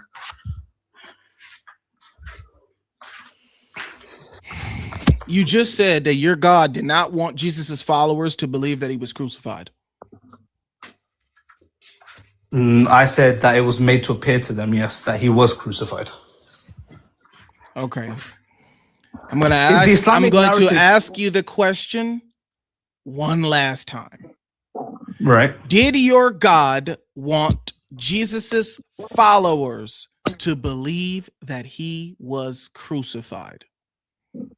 Not his followers. They were told the truth, but people in general, yes. So his disciples knew the truth, as we know from different verses, not just that verse, but the general population believed Jesus had been crucified, yes. So his disciples knew he wasn't crucified. His disciples knew the truth and allowed everybody else outside of them to believe he was? To protect Jesus, obviously, they wanted to crucify him. So if they went around telling spread, people actually no, he's alive. So does Allah want the proper message of Christ to spread or the false Correct. message? Okay. He wants the correct message to spread. He wants the correct message to spread. Yes. All right. Did it? Unfortunately, no, it didn't happen. It was misrepresented. Wait. What was the correct message that he wanted to be spread? What Jesus would have preached before his crucifixion. What was that? Monotheism. No, monotheism. no. The message on the cross. The message of the cross. What was the correct message that your God would have wanted to be spread? That he was crucified or that he wasn't crucified? That he wasn't crucified. I mean, theologically, at that point in what time. Message spread? That he was and he resurrected. So why did the message that he was crucified spread? Because that's what it was made to look like. So your God didn't want people to spread the message that Jesus was actually crucified, but he made it look like Jesus was actually crucified. No, 1 second. And that message spread? No, that's not what I said. God wanted it to appear like Jesus was crucified as a protection for him because the authorities wanted to kill him. Sorry, I can't say that. But the authorities wanted to unalive him. 2, the message that our God wanted to spread was pre-crucifixion. The reason why they wanted Jesus to be crucified, the message he was spreading was dangerous at the time. That is the message we believe should have endured. However, later on, this is your belief, I'm not going to be rude to it, but once things about resurrection came into play, it diverted from the original message. And so you didn't answer the question. No, I did answer the question. It's the crucifixion is not relevant at all to the theology we believe Jesus brought. Then why would he make it appear as if Christ was on the cross? To protect him, as we mentioned. But he didn't want people to believe Jesus was crucified. You're pushing me on something we both agree on. Jesus was crucified because of the message he came to bring. Did he? Wait. That is the fundamental truth. All right. Did he have to make it appear as if Christ was on the cross? It was either Christ, someone that looks like Christ, or no one, in which case he would have continued to be persecuted. Could he have just poofed Christ up into heaven? Of course, and I could say the same So Christ could have just disappeared and not been crucified at all, right? That's what happened. He did go up to heaven. No, answer the question. Christ could have just disappeared and went up into heaven and not been crucified at all, right? He didn't. He didn't have to be placed on the cross. Yeah. Now tell me, what would have happened to his disciples if he disappeared? Pay attention. I'm trying to get you to. But you were worried about his disciples being persecuted. Trying to get you to focus. I'm trying to get you to focus on what your God did. Okay, go on. Yeah, let's go. So therefore, your God didn't have to put Jesus on the cross and make it look like that was him, right? Yes, Jesus wasn't on the cross anyway. Okay, so the answer to save him doesn't clear up why it looked like Christ was on the cross. What is the wisdom behind making that person look like Jesus? Amazing. Okay, what purpose does that serve? Let me answer. I'm going to answer in 2 ways. Number 1, we can both agree that no one knows the wisdom behind God's actions. Why did God give my grandma cancer? I will never know. Okay, that's the first thing I'll say. 2, because one of the reasons I could possibly... You believe God gave your grandma cancer? Not gave cancer, but allowed her to have cancer, didn't cure her. A separate thing. That is not what my theological belief at all. I haven't answered to that. What is happening, bro? Bro, don't sidetrack me on that one. I'm just saying we do not know the wisdom behind God's We gotta watch actions. what you say, bro. Look, I'm not a clip biter, bro. Like I'm not here to clip every little mistake you make. I just want to make sure that you're understanding what you say. That's fine. Number one, we do not know the wisdom behind God's actions. Okay, we do not know. 2, if I was to logically assess the situation, let's go back to what was happening. Jesus was arrested for spreading a message. Okay, if he suddenly now vanished, what would happen to his disciples? What do you think the Romans would do to his disciples if they're like, where's your leader gone? Do you think they're going to be nice and say, oh, where did he go? Oh, you don't know? Okay, fine, we'll let you go. Do you honestly believe that's what the Romans, who are known in history for being brutal, would have done? Are you serious? I'm just saying there's so many different logical reasons why God did what he did, but I can't tell you the one. You're basically asking me to say what is God's wisdom behind his actions. I mean, that is an egregious thing to ask somebody. I mean, what was God's reason for coming in at that point in history, 2,000 years ago, and incarnating into Mary? Like, we don't know why he picked that time frame. It's a horrible question to ask. Ask me another question, I'll answer. What? Bruh. Just say I don't know, like for real, like no, exactly. That is what I'm saying. I don't know. Yeah, but that's all you should have just said, bro. Is I don't know, because you throwing stuff out there, bro. I had to point out what a ridiculous question that was, and I think we both agree on that. Well, look at this. You said that his disciples would have did what? No, I'm saying it's a possibility that so many different things could have happened. That if could have Jesus been one would have such just disappeared, what would have happened to his disciples? Again, I said it's a possibility that they would have been tortured to find out where he was. I mean, so many different things could have happened. Okay, what happened to his disciples after he was crucified? They went into hiding. What happened to them? Would they hide the rest of their lives? What happened to them? Well, and immediately some of them denounced Jesus. Remember, was it Simon? Now you playing games. No, I'm not playing games. I'm just saying. Were they persecuted and they unalived? They were so terrified. Not immediately after the crucifixion. Once the resurrection happened. It doesn't matter. Were they still? If they believed in Christ, sure, they probably would have. So your point makes absolutely no sense. If he would have took them away, because again, if he would have took them away, they would have got tortured. But when he put them there, they still got tortured. What you're doing is very, very, very, very weird. You're basically questioning me on the Islamic narrative. You're weaning in on the Christian narrative, but then you're isolating me to an Islamic What do you perspective. mean the Christian narrative? Because what you're saying is, one second. You're asking me. No, bro. You're asking me what happened to the disciples. This is the dishonesty that you're doing here.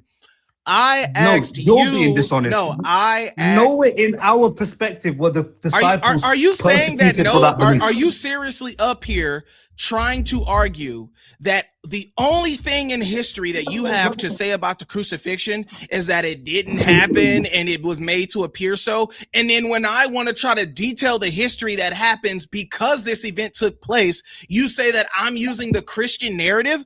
I'm sorry, sir. Can you tell me in history what happened when the people saw Jesus being crucified? What happened after? This is go into history. Getting animated. This is why you're getting animated. Historically speaking, they were crucified for saying Christ resurrected. That's why they were persecuted, not his crucifixion alone. Resurrected from what? Resurrected from what? From this on Sunday after he passed away. 2 days later, how did he pass away? That doesn't matter. He was crucified, so that's not the theological belief. The belief is he resurrected. He could have had a car crash. If he came to life 2 days later, no one would be like, "Oh yeah, is anything of what you're saying backed by history at all?" 1 second. Yes, of course. What is it? What happened? Wait, what happened? When he was crucified? And 1 second, let's think about this very carefully, right? Sim, what history is anything coming out of the Quran? Backing what your Quran is saying, and do not use hadith. Stop. So now we're going back to the Quran. Stop. This is what we're supposed to be at the entire time. It's not Christianity time yet.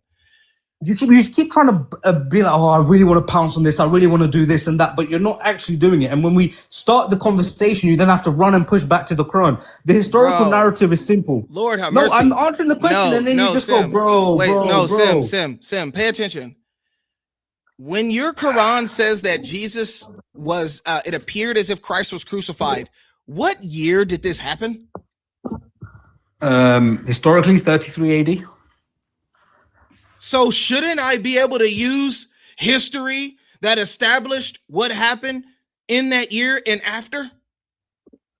So the Quran says it was made to appear like it was. You're not answering the question. You see what I'm saying? You're not answering the question. Sure. So if you believe this event happened in the first century, then I'm asking you about what happened to them after this event took place in the first century up until the 6th. It's up to you to give me historical answers on what happened. You have been answering and I've been responding. Soon as I respond, you say, but see, you're using the Christian narrative. No, so let me explain I'm very using carefully, right? history. Let me explain then. So just please listen to the point I am making. The disciples were persecuted when? Was it immediately after the crucifixion or was it after the resurrection? Be honest, historically, when did the persecutions begin? It's irrelevant, bro. Between which events? No, between which events? It's irrelevant. We're not talking about whether someone was persecuted immediately after. Answer the question. Answer the question. The argument is whether they, the argument is whether they were. Answer the question. The argument is what before or after. The argument is what happened after. Period. Life. Before or after, so I can answer your question. I need to know the answer to yours. Was it before or after the resurrection? Christian persecution happened before Jesus was even crucified. What are you talking about? So oh wait, one second. So Christians were being persecuted before Jesus was crucified. Yes. Interesting. Historically, where? The Bible. The Bible. Historically, the Bible. Yeah. Yes. Dude. That's confirmation bias, Life.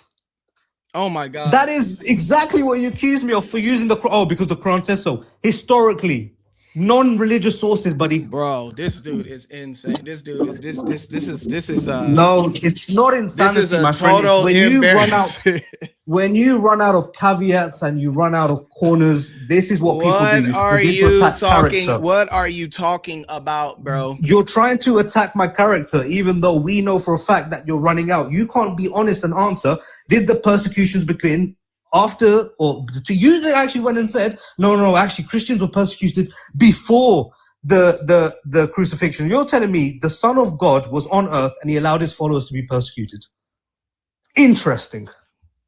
What was the point? Why not just crucify Jesus from the start? Why go after his followers? Notice this, guys. Notice this. What level of history are you able to use to establish what Jesus taught and did in the first century? Where do we get that from? So, for example, we have Roman writers that speak about it. There was a very famous tax collector that spoke about it. But all they actually say is that there is a man who is causing political turmoil. They never speak of his religious stature. My man, is the only place we can get historical information of what Christ did in the first century from non-Christian sources? Or do historians use Christian sources as well? If it's a historical non-biased source, which is what we use in everyday history, it will be something non-religious. Yeah, so that's definitely incorrect. So you do not get the understanding of Christianity from non-Christian sources. You do not get the understanding in the history. Goodness.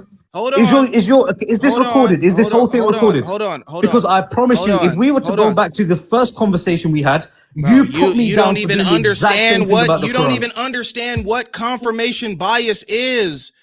What you did was said that what my book says is wrong because your book says something different. I am not saying that. You are asking me historically, according to historical sources that talk about what Christ did and what happened to his followers before the crucifixion. Okay, they fine. say, hold on. Those sources say in detail Christian persecution even before Jesus went up on the cross. Okay, so let me ask you a very honest question. That's not confirmation bias. That's just answering the question that you asked. So this is exactly. So this will put you in a. I'm not saying that. Hold on. Pay attention. But why are you running from this question? Why are you running from this question? Pay attention. I am not saying that your book, when it's, let's say, like if you said my book says Christians were not being persecuted because of blah, blah, blah, blah, blah, before the cross. And then I say, the reason why my book is true is because I believe my book is from God. That's confirmation bias. You simply asked the question. No, stop. You simply stop, because you're trying to say that I did what you did, and I'm explaining. You said you asked a question, and then I told you where to find the answer to that question. And the first thing that came out of your mouth was that's confirmation bias. That is not confirmation bias, dude. That's just answering your question where we get the evidence and the information of Christian persecution before Jesus went to the cross. Now, if you want to reject those sources as historical sources, that's up to you. But I am not countering anything with that. I'm just answering your question. That's not confirmation bias. So so if we're going to go on that pedantic, going back to the theology then, what would you do if the Bible and a historical source contradict each other? Which one would you take? If the Bible and a historical source contradicted each other, you have to be a little bit more clear when you say that. No, it's clear as can be. The Bible says something, historical source says something that contradicts that. Which one would you take? We would have to validate both sources to see which one is so true. You would be, so you I would wouldn't be just willing automatically to take the, I wouldn't just source. automatically take the Bible, no. So just openly, just so before I present the sources, you're openly now saying the question. that you would take, I already you would answered take the historical source over the Bible. I didn't say that. I said I wouldn't jump to just take the Bible as truth. I wouldn't just do that. I answered you. You want me to say it again? So now you're running away from answering the question. I'm not running away. I answered it. I'll answer the third time. I would not just jump to take the Bible as truth. Both sources need to be checked and validated historically. You didn't answer my follow-up question. Therefore, if once you have completed your validation and you think, okay, the historical source makes more sense, would you reject the biblical claim? If the historical source made more sense, no. So if the historical source made more sense, you would reject the Bible. If the historical source is proven to be true, then I would accept it. Not if it makes more sense. So, very key phrase, you would reject the biblical account. Is this dude okay? No, I'm just answering the question. Why do you refuse to answer it? Would you reject the biblical account if the historical source is sound and credible? If the historical source is valid, if the historical source is sound and true, yes, then of course it would make the biblical narrative of history false. It's very amazing, the biblical history false. Because I know what the argument will be when I present you the source. That's how truth and falsehood works. Amazing. So when we're talking about the Quran, are we talking about history or theology? History. So then any arguments you make about the crucifixion, does it render Islam false? Yes. So why does the same thing not happen to Christianity? Because when it's a historical it's a historical fact that Jesus was. There's the trap you run into. I didn't even get to you're cooking yourself. No, I'm not, my friend. I know where this is going now. No, dude, you just one second. Let's summarize. Stop. Now I gotta mute you, bro. You said if the Bible I literally hate when Muslims act like they did something and they didn't. That's the worst thing. You cooked yourself and you think you cooked me. No, I didn't. But carry on. Stop.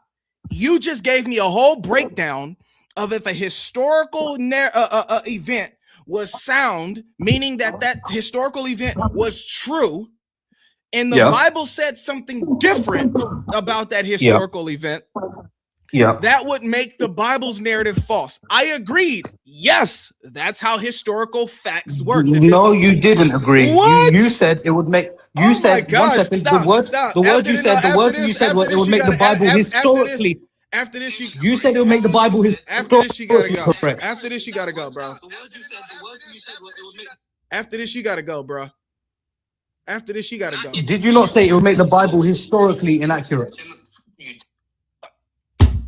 What does it mean when I say? What does it mean when I say the narrative of the Bible is false? That historical narrative is false.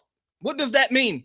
It's the same thing, bro. That's why. Can you track? Oh, amazing. That's why I clarified afterwards. Do you mean theologically redundant? And you never answered that.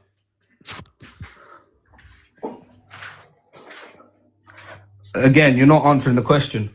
If the Bible is historically false, is it theologically redundant? That you assumed that I was gonna say I would take the Bible over it, and now you're stuck. Stop asking me. No, I'm not stuck. All right, well, look, that's it, man. You're not answering the question. We're done. You ruined your chance to talk about Christianity. We're done. What is going on? What is going on? What is going on? I directly answered his question. If a historical fact is proven objectively true and the Bible says something different from what that historical fact is, yes, the biblical narrative of that historical narrative, of that history would be false. I guess he didn't assume that I was going to say that. He wanted me to say, well, I'm going to accept the Bible. No matter what, I'm going to accept the Bible. I'm going to accept it. He wants me to be him. I didn't say that because I have no reason to be dishonest in conversation. Now, he started to boast like he did something when he never even gave that example. He never gave that example. He never gave an example of how that is the case. He gave me a hypothetical, and I answered accurately. The problem that he has is what? That cooks Islam. If that's the standard, if something is deemed to be an objective historical fact, then it would prove that your religious text claiming something outside of that history would be false. Bingo! The crucifixion 4157 goes down the drain using his own hypothetical. And he tries to boast and beat his chest like he did something. He destroyed himself. He destroyed himself. That is crazy.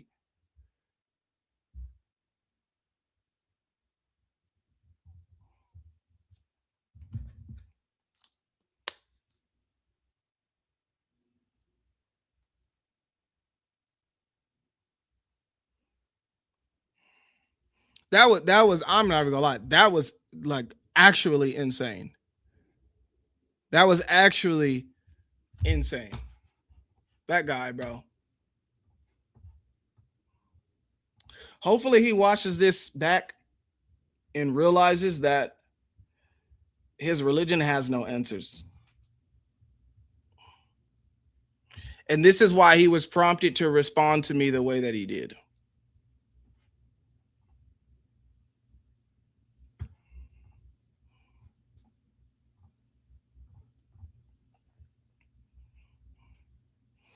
If anybody thinks that Islam has answers, watch this video back.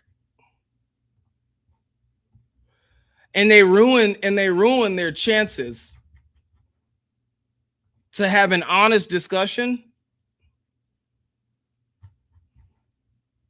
by acting like this.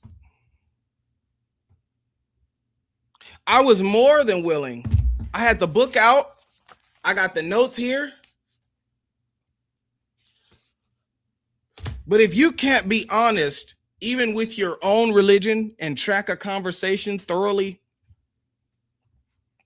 I'm not about to sit here and waste my time. I'm not about to sit here and waste my time with you. Respectfully, bro. Now we got 900 people in here on YouTube. Make sure we get 900 likes. I see we have about 500 likes. Let's go ahead and get that up to 900. And somebody said no proof, no witnesses. I'm guessing, what is that for the Quranic narrative? Yeah. Muslims literally want to come up here and say there's no eyewitnesses, there's no this, there's no that. And they literally have nothing for what they're saying. They have nothing for what their Quran says. We're just prompted to believe, right?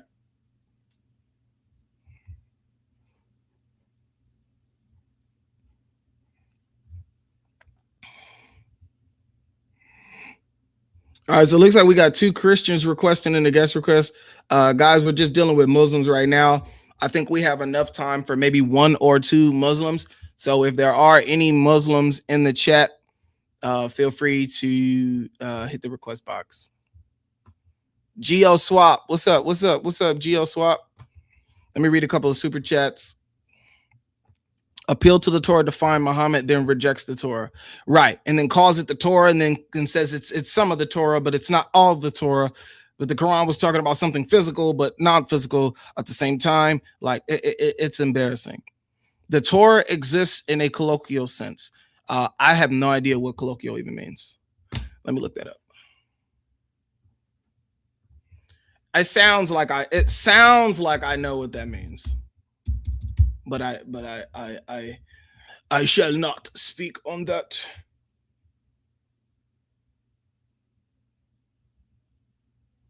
Of language. Wait, hold on.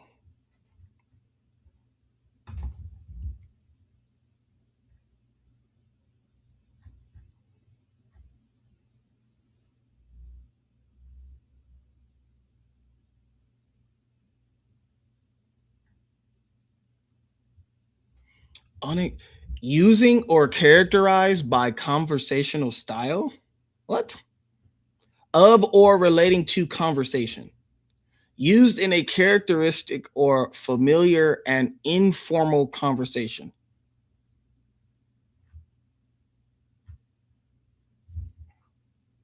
Don't y'all hate when y'all read a definition and you still don't know what it means? Somebody put in the chat, in simple words, what does in a colloquial sense mean?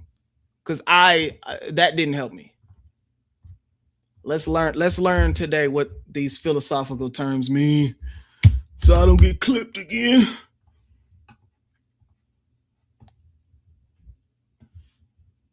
Can't nobody put it in simple terms? Nobody knows. What?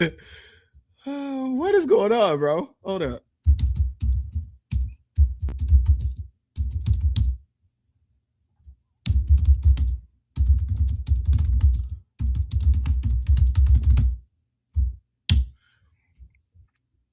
It means in an Islamic sense.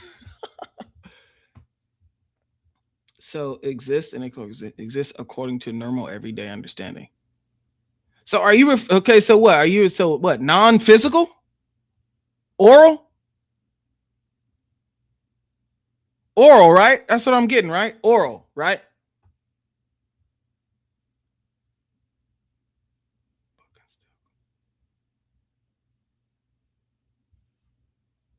Oral, right?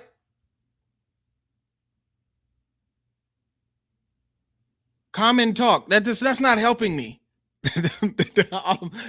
I'm sorry. That just doesn't help. When you say this in a colloquial sense, are you saying that oral, or are you saying orally, not something physical? Oh, so it's not oral. So okay, no.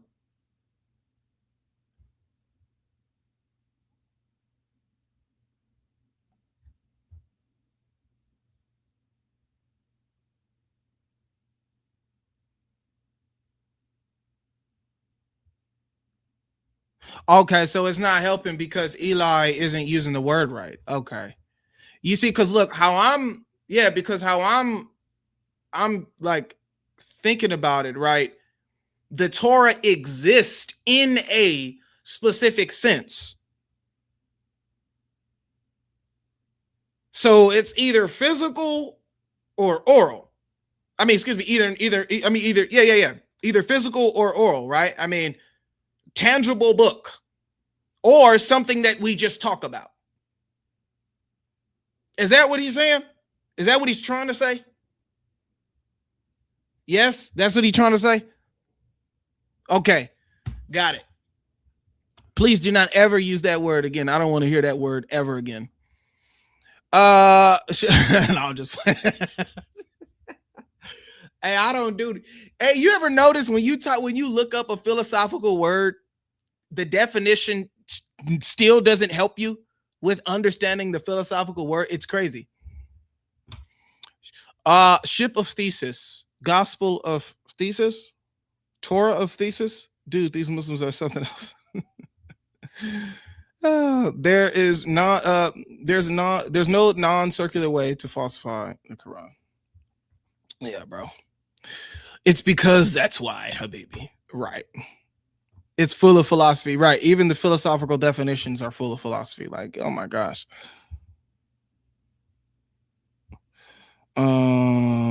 It's not a truth, it's a lie, theologically. Exactly. He's just too damn slow to catch up. Life, it'll take him a whole year to catch up.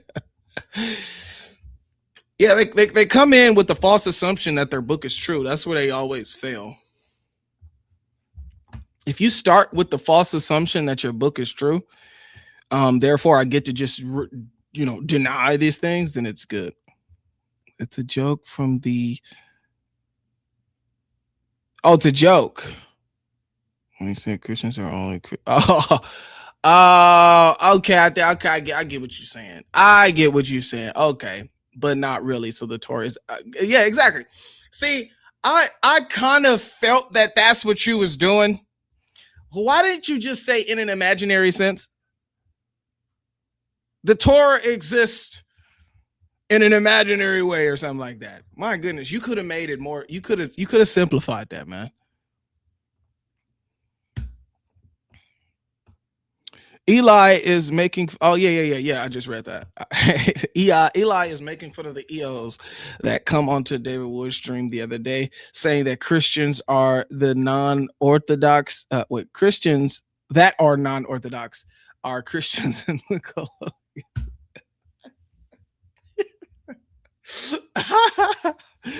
Oh man, I get it now. All right, now y'all making it make sense. Okay, I get it, bro. You could just say like imaginary Christians though. Like, I mean, that would, everybody would instantly get that. Everybody would instantly understand that. Okay. Who we got next? Oh, we got somebody requesting up. Hold up. We got Denno Salt. Said. Denel Said.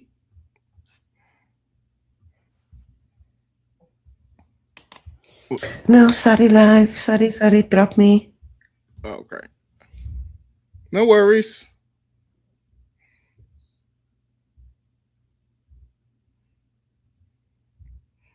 She requested up in the colloquial sense. Now, that didn't work? Did I use it right? I didn't use it right, huh? I didn't use it right. Don't clip that. Don't clip that, bro. Don't clip that.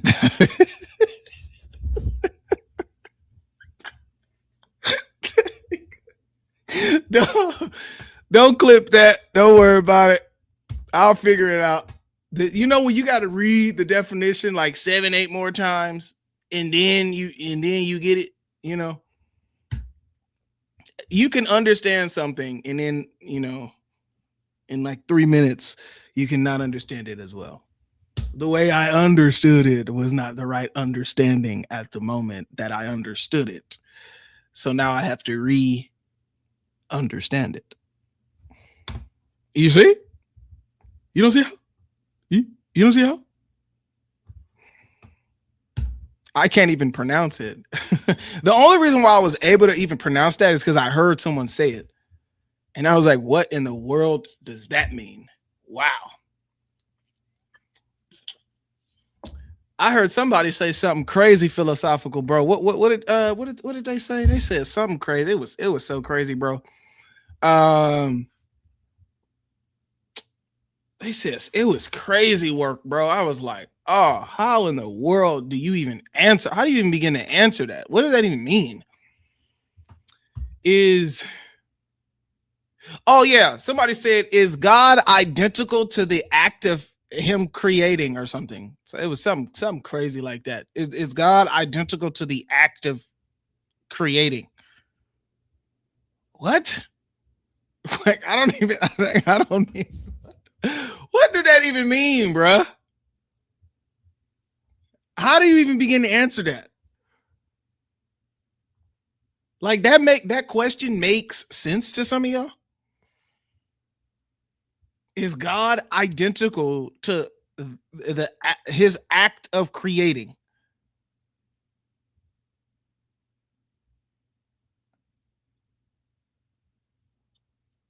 I ain't gonna lie, some of y'all feel bros, bro. Some of y'all feel bros, man. Y'all got it. Y'all got it, bro. If that's the type of conversations y'all want to have, y'all got it, bro. I'm good. Who's live? Is anybody live? Well, Logic is going live, so.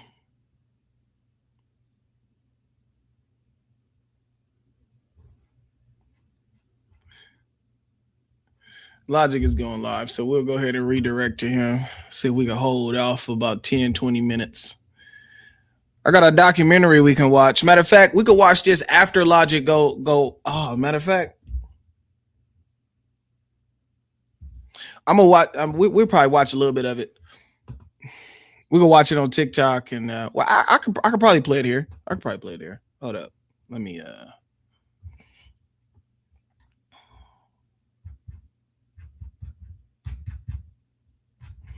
I could play it here. Can we watch Hijab asking for money? No. Y'all think I want a copyright strike? I don't want no copyright strike, man. I'm gonna leave that dude alone. I'm good, man. I'm good, man.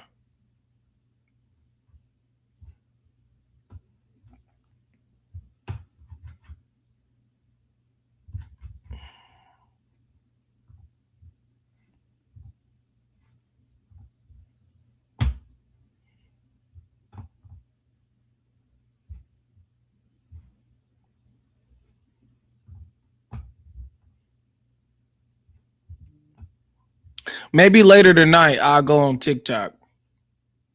You know what I'm saying? Maybe later tonight I'll go on TikTok. Hey, they'll always see that. And then we can get it in.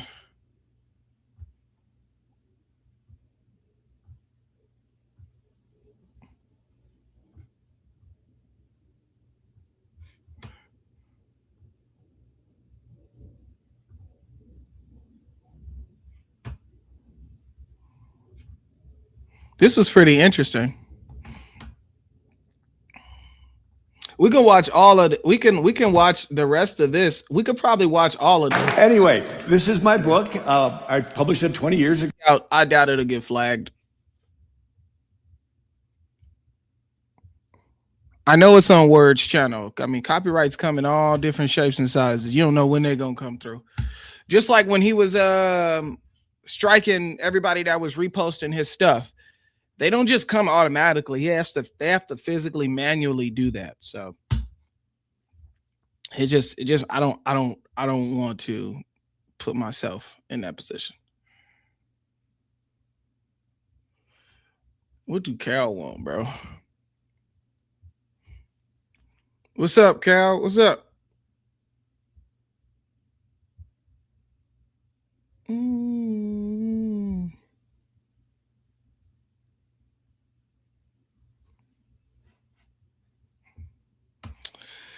Banu Nadir. Hey, YouTube, can y'all hear this? Go, and it's a bestseller again on Islam. Now, this is a map. The red is the Roman Empire, and the white is Christianity. And see how it spreads all the way through the Middle East and over to northern India and Persia, and even to China with the Tang Dynasty, up into Europe, right, TikTok, Britain, and then it's going to jump over. All right, TikTok. Hey, we're going to spend the last 20 minutes watching this. I don't know. It's like a TED Talk on how Islam spread by conquest, not by peace.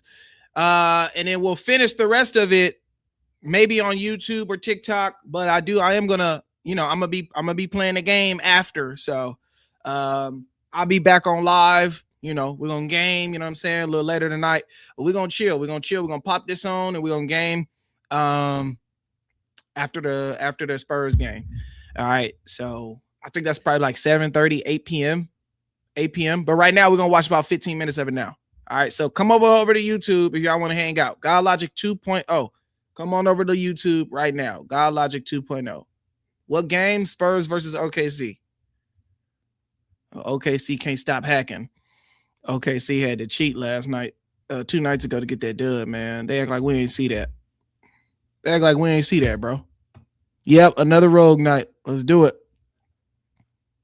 With Patrick into Ireland coming in the 400s, and there we go. And then North Africa is all Christian, and look down there. And then when we get up to around the year 622, something happens green. What is that? Whoa. Oh, conquering all of that. Well, that is Islam.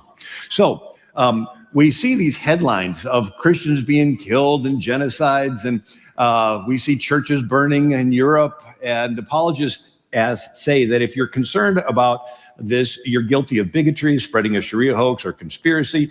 They assume that they assure us that terrorism does not represent true Islam, but the terrorists are often yelling Allahu Akbar, and they claim they do represent true Islam. Well, who can tell us what true Islam is? One person, Muhammad. He's the best Muslim that ever lived. His life is called the Sunnah, the way or the example. And it went through 3 stages. And you cannot understand what is going on today unless you understand these 3 stages. He was a religious leader, then a political leader, then a military leader. And so this is the world before Muhammad. You have the Byzantine Christian Roman Empire. And see, it goes all the way through the Middle East. And then you have the Persian Empire, that is today Iran. And it is Zoroastrian. And they beat each other. Yep. Asin, let's go. Let's do it, bro. 8 after the Spurs game, bro. After the game is over, I'm getting on straight up. So let's rock. Up for centuries, and they leave a power vacuum, and into that comes Islam. So Muhammad's father dies before he's born. His mother dies when he's 6. His grandfather and guardian dies when he's 8. He's orphaned, taken in by an uncle, Abu Talib. And he's a merchant who takes Muhammad on camel rides, and he hears about different religions. And so one religion was Manichaeism. See the word Mani, M-A-N-I. And this Mani person said that there's little bits of truth in every religion. And so Muhammad would have heard about this. And then there's the Persian Zoroastrian religion that believed paradise was filled full of virgins that would fulfill all the guy's desires. Muhammad heard this, and it got incorporated into his belief system. They also believed in jinns or genies, like 1001 Arabian Nights. And then the pagans in Arabia had a square building called the Kaaba that housed 360 different pagan gods. And the most popular was Hubal, the moon god. And their calendar began with the first sight of the crescent moon over the desert. And they had a rock they thought had fallen from the moon. Now, even the book of Judges, it talks about Zeba and Zalmunna, and they took away the crescent moon, half moon ornaments that were around their necks. Most of the pagan cultures had a female deity and a male deity associated with the sun or the moon. And so they had a rock they thought had fallen from the moon. It's a glass impact rock where a meteor hit the hot desert sand. And well, these pagans kissed this rock, walk around it, and Muhammad kissed this rock, and it got incorporated into his belief system. There were the Sabaeans down in Yemen, and they were into ritual washings and so forth. And then Muhammad could not read. The word Quran means recitation. It's an oral thing. The Jews and Christians were called people of the book. So Muhammad never read the Old Testament, but he heard their oral stories called Talmud and Mishnah. And some of those stories got incorporated into his belief system. He originally had his followers bowing toward Jerusalem for the first 17 months. And then Encyclopedia Britannica says the gospel was known to Muhammad chiefly through apocryphal and heretical sources. So what's apocryphal? Well, the infancy gospel of Thomas, written several centuries after Jesus by someone who knew nothing of Jewish life. It's filled full of so many errors that no scholar takes it serious. Little Harry Potter type stories that Jesus made clay birds and clapped and they flew away, raised a playmate from the dead, spoke from the cradle. There's no place in ancient history that these stories appear other than this infancy gospel that nobody takes serious. Well, Muhammad heard these stories and they got incorporated into Islam. They take them now as fact. And Muhammad thought the Trinity was the Father, Mary, and Jesus. Nobody ever explained to him the Holy Spirit. And then you have a movement started by St. Anthony of the Desert of monasticism, where holy men would live in caves as hermits. And Muhammad heard about this, and I'll tell you a little bit more. One hermit was St. Benedict. He established the rule of Benedict, which was praying at set times of the day. So Muhammad heard about this, praying at set times of the day. So he's 25 years old in 595 AD, and he marries a wealthy widow, Khadijah. She's 40 years old. And so now he doesn't have to work, and he goes out to a cave and prays. And a spirit appears to him and commands him to read. He said, I cannot read. Spirit appears to him a second time, said, read. He said, I cannot read. Happens a third time. And then it squeezed him, and he began to recite. And that's how the Quran came to Muhammad. He'd get these verses. He would repeat them till he had it memorized. And you think, well, how can somebody that's illiterate memorize all these verses? Well, in Arabic, they had a little rhyme to them, a little beat, very similar to rap music. So maybe there's a student that can't read, but they memorize rap songs. Thomas Carlyle wrote, Arabs see more method in it than we. Much of it is rhythmic, a kind of wild chanting. And so he goes back to his wife, Khadijah, and he tells her that he thinks he's demon possessed. In Ibn Ishaq's Sirat Rasul Allah, the first biography of Muhammad, I thought, woe is me, poet or possessed? And so Khadijah, his wife, decides to test the spirit. And according to Ibn Ishaq's Life of Muhammad, Khadijah said to the apostle Allah, are you able to tell me about the visitant when he comes to you? So when Jibreel, the spirit, came, the apostle said to Khadijah, this is Jibreel who has just come to me.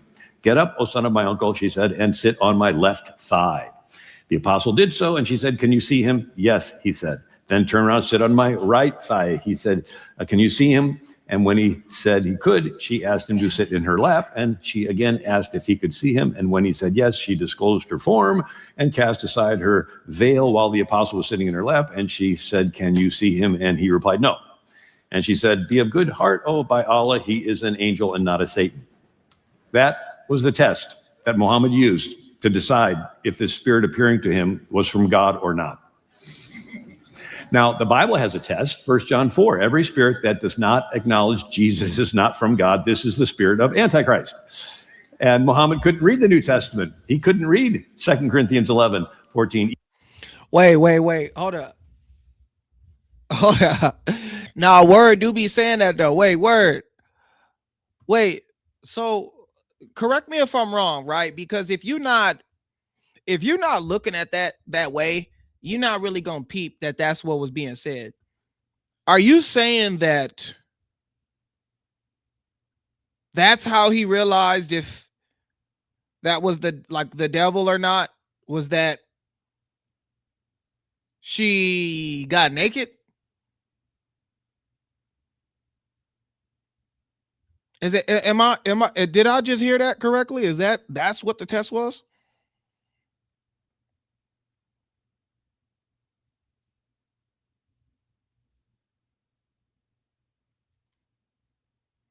Wow.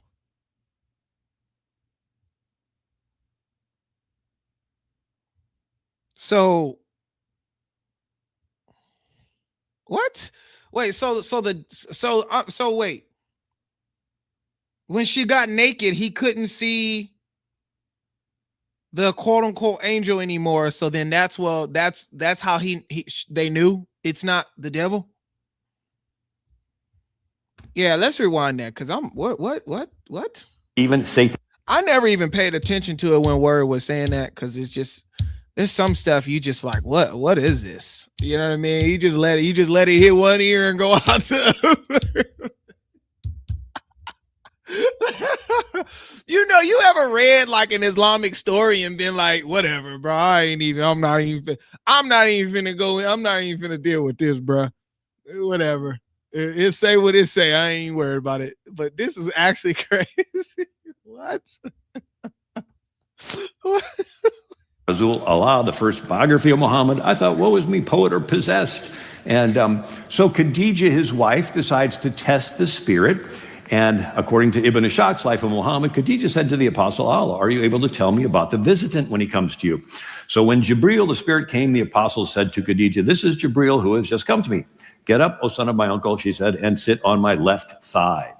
The apostle did so, and she said, can you see him? Yes, he said. Then turn around, sit on my right thigh. He said, can you see him? And when he said he could, she asked him to sit in her lap. And she again asked if he could see him. And when he said yes, she disclosed her form and cast aside her veil while the apostle was sitting in her lap. And she said, can you see him? And he replied, no.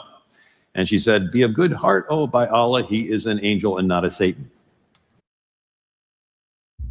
What?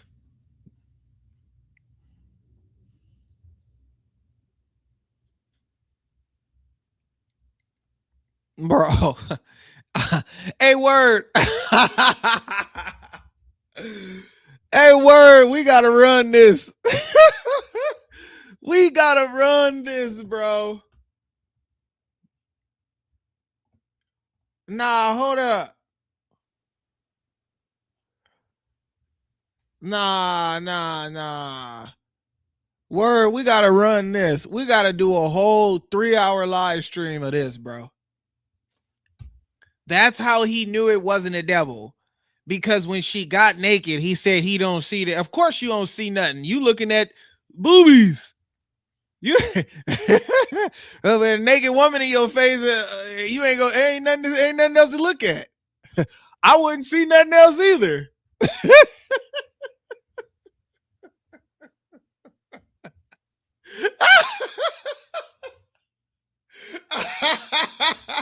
I wouldn't see nothing else either. What else? Hey, what else is there to look at?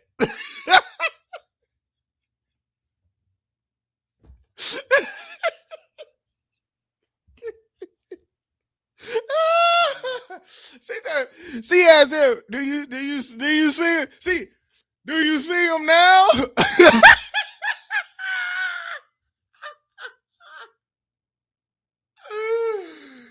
Hell no. No.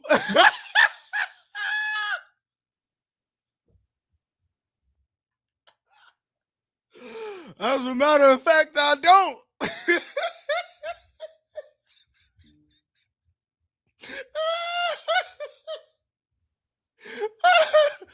Ain't no way, bruh.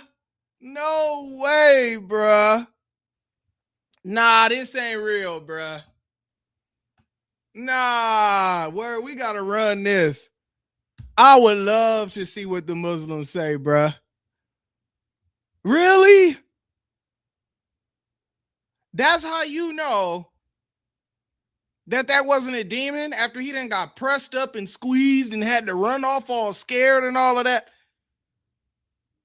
She showed him her breasts.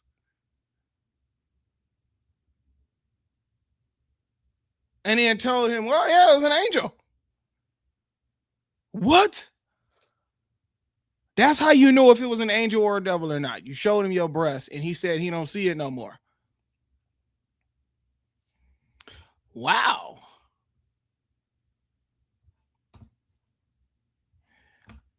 This is the religion of Islam, ladies and gentlemen. Now, if you guys are entertained by this, we will double back after the Spurs game. It should be over about 7:30, 8 o'clock. I'm gonna pop back in. We're gonna go ahead and hang out. So we're gonna start with this first. We're gonna watch this. We're gonna finish this off. We're gonna watch it. I mean, we only 6 minutes in, so we'll start it over from the beginning. We'll watch it all, and then I'll probably pop on the game, chill, get a couple games in, and then shut the live down. So we'll have a chill live stream. It's because those why.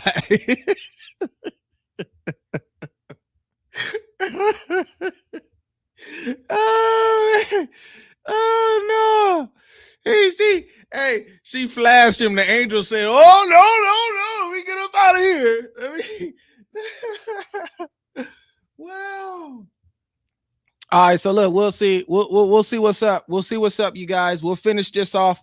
We'll have a chill live stream around 8 o'clock. Okay. All right. So I'll see you guys. We're gonna go ahead and redirect to Logic. Logic about to start. We're gonna go ahead and redirect. Let me I love this new outro, man. Peace.